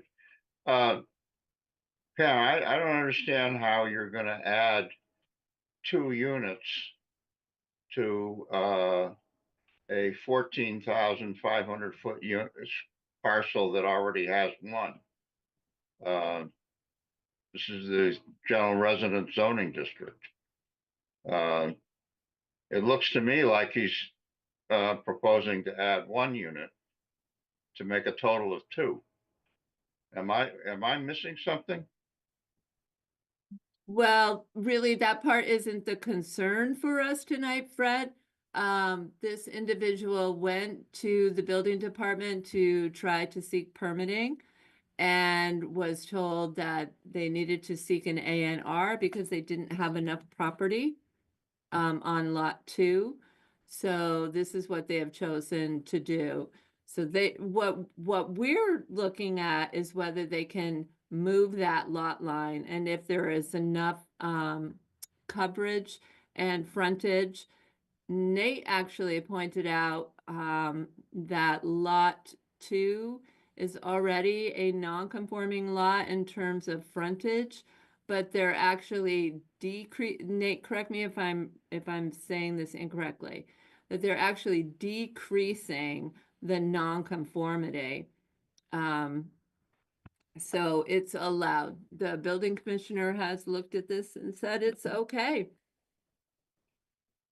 Yeah, I think Fred, right? So, if you look at this, 25, they're giving themselves 2,500 square feet additionally for one other unit. The owner may want to, try to get a third unit by some other, some permitting, but that's not, I'm not sure about that. Okay. All right. All right. So Fred, I assume you're not objecting to this being an No, it's acceptable change in the parcel boundaries. yeah, it's just the way it was presented. It seemed very strange, but yeah, he can do it. He may not be able to do what he thinks he can do, but he can do it. Yeah. And I assume, Nate and Pam, that he hasn't just drawn a straight boundary front to back a little farther to the left because he wants to maintain the 100 feet of frontage on parcel 1. That is what he needs by the zoning. Right. Correct. So he's really not allowed to do that. without a permit. Okay, all right, well then, Pam, we'll make a time for me to come and sign the A&R. Okay, thank you. All right, moving along, the time is 9:48. Do we have any upcoming ZBA applications that we should hear about? I don't have any to report. Okay. Fred, by the way, I just lowered your hand and I hope that was okay. It was a legacy. All right. Any SPP, SPR, SUP applications we would want to hear about upcoming? The Jewish community of Amherst has submitted a site plan review application for solar canopies over their parking lot, and then some other small site changes in terms of equipment location or things. So that'll be coming to the board in February, likely. Okay. All right. Time is 9:49. Planning Board Committee and Liaison Reports. Bruce, anything for PVPC? No. All right. Jesse, Housing Subcommittee. You want to? Two quick things. The subcommittee is hoping to bring discussion of footnote M to the planning board as soon as we can get on the agenda. I think we're hoping sooner than later. And what's the general? We would like to propose that the square footage in footnote M return to its original format, which was 6,000. It's currently at 4,000. And we're thinking about the new ADU by right law going into place and not suddenly having 3 units on properties where there could be 2, just to sort of limit the infill density in that way. That was our discussion. So I will write up something and get it for you to put on the agenda whenever we can. Okay. Also, Nate, you were going to help us figure out why it changed from 6 to 4,000 in the first place, which no one seemed to really understand what the rationale was. So we're going to look back and try and figure that out as well. Okay. And Pam, is there any reason we couldn't put that on the agenda next time? Do we have very much coming? For February 5? Yeah. Nope, I think that it could go on there. Nate, what do you think? Oh, yeah. Okay. All right, why don't we do that? Great. And with your permission, Doug, can I have a quick show and tell? If I can share my screen very briefly. Go ahead. Um, Do you need us to do something? Nope. No, he should be able to. Okay. So we had some discussion about the ADUs and whether property owners are going to rush to do them. This ad went up today for 88 Ames Street, and you can see my highlighted text in the ad. Perfect for an ADU. So it's now a selling point for our houses in town. Yeah, I know that that's just a couple of houses away from me. Yep. So it is going to happen. To what degree, we'll see. But that was very obvious to me and a little disappointing, is what it is. Okay. All right. Karen is not here to give us a DRB update. I really don't have any report of chair. Nate, anything from you and Pam for staff? Yeah, I'll just say a few things. The ADU piece, we're kind of in a wait and see. The state had a pretty big hearing earlier this month in terms of number of speakers, and then comments that were received. And they're hoping, I think actually within the next week, to publish updated rules and regulations. And that'll help guide staff in terms of what to do. We did ask the town attorney about the student home definition and a few other provisions we had in the, we were proposing in the ADU bylaw, and they said given the draft rules and regulations, most of those were considered unreasonable. Even additional dimensional standards that an ADU couldn't be in the fronts, between the front of the home and the property line, so it couldn't be in the front yard. So the way they were written, you couldn't have any kind of stricter guidelines or conditions than you would for single family homes. And so we're waiting to see what happens. The building commissioner attended a workshop, and other towns are doing the same thing, just because it was such a moving target, right? It just didn't seem worth to keep trying to revise the ADU bylaw if the regulations will change a lot. So when they do, we'll jump on it. We do have a bylaw in place, and the building commissioner can still ask for things that we ask in our bylaw that's not inconsistent with the state law. I agree. We've had more inquiries in the last week or two than, a half dozen or more people calling to ask that seem serious about moving forward with an ADU. Okay, Jesse? Thanks. There was something else related to both ADU and housing in general I wanted to mention. And I can send the link to staff to send around to the planning board, but UMass announced today, had a press release about a pretty big long-term housing effort. It's basically a request for private-public partnerships for a very long-term, large vision plan. So I'll send the link for you all to see. Yeah, Okay. that is pretty neat. So two other things, the downtown design standards is still ongoing, just so people can hear it. There'll be more meetings coming up. Dodson and Flinker are still working on like the vision statement and goals. They're getting refined with the working group. And so I think they have a really good understanding of kind of how to frame everything. And now they're trying to get into the nuts and bolts and actually get some standards and conditions happening. The housing production plan is moving forward. So thanks for all the comments on the needs assessment. The consultant is now working on the other parts of the plan, including strategies and goals. And that's something the planning board will look at again. And then the open space and recreation plan, staff is working on an update to that. And maybe in February, we'll bring we have kind of final draft goals and strategies and objectives that we could bring back to the board. The plan itself keeps growing. It's a good plan. It's always surprising how long they get, but the planning board would then also be asked to review the whole plan probably in March or so. Okay. Bruce?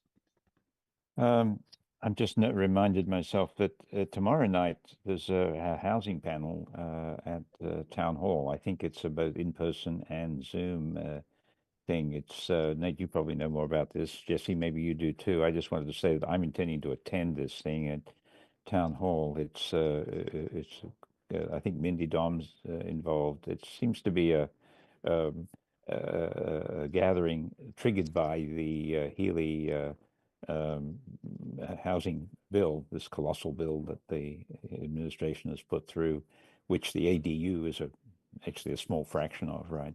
And so I just thought I'd mention that just so people can choose either to tune in on Zoom or not, or go. But it seems that there's going to be quite a few parties involved, and so it might be a good time to see who the players in the affordable housing game in town are. It's more than just the trust; it's more than us and others. So I thought I would attend. What time is that? 7 o'clock, I believe, till Okay. 9. Yeah, it's a hybrid format, so you can could be able to join by Zoom or attend in person. It's a panel. The League of Women Voters is sponsoring it, and then there's been co-sponsors, but it's about housing. Different organizations will be represented as part of a panel and have give presentations and then maybe have discussion. Okay. All But right. Jesse, I might say something to it at the next housing subcommittee, if you choose. Okay, time is 9:57, and I think we are finished for tonight. Next meeting is February 5th. And 6:30 still works, Nate, for you? Yes. Yep. Okay. All right. See you in a couple of weeks. Yeah, Well thanks, done, everyone. Doug. Good on you. Bye. Good night. Thank you all. Good night. Thanks for staying with us, Johanna. Recording stopped. Good night. Doug, Yes. so we need to get together and sign the A&R. And I don't know if you're available tomorrow after work or Tomorrow night at 5:15. tomorrow night at 5:15. Okay. Would you send me an email? Yeah. I'll work really hard to remember him. Okay. That'll help me, remember. with Doug. Okay, sounds good. We'll see you then. Thanks so much. Okay. Okay, Good night. bye. Good night.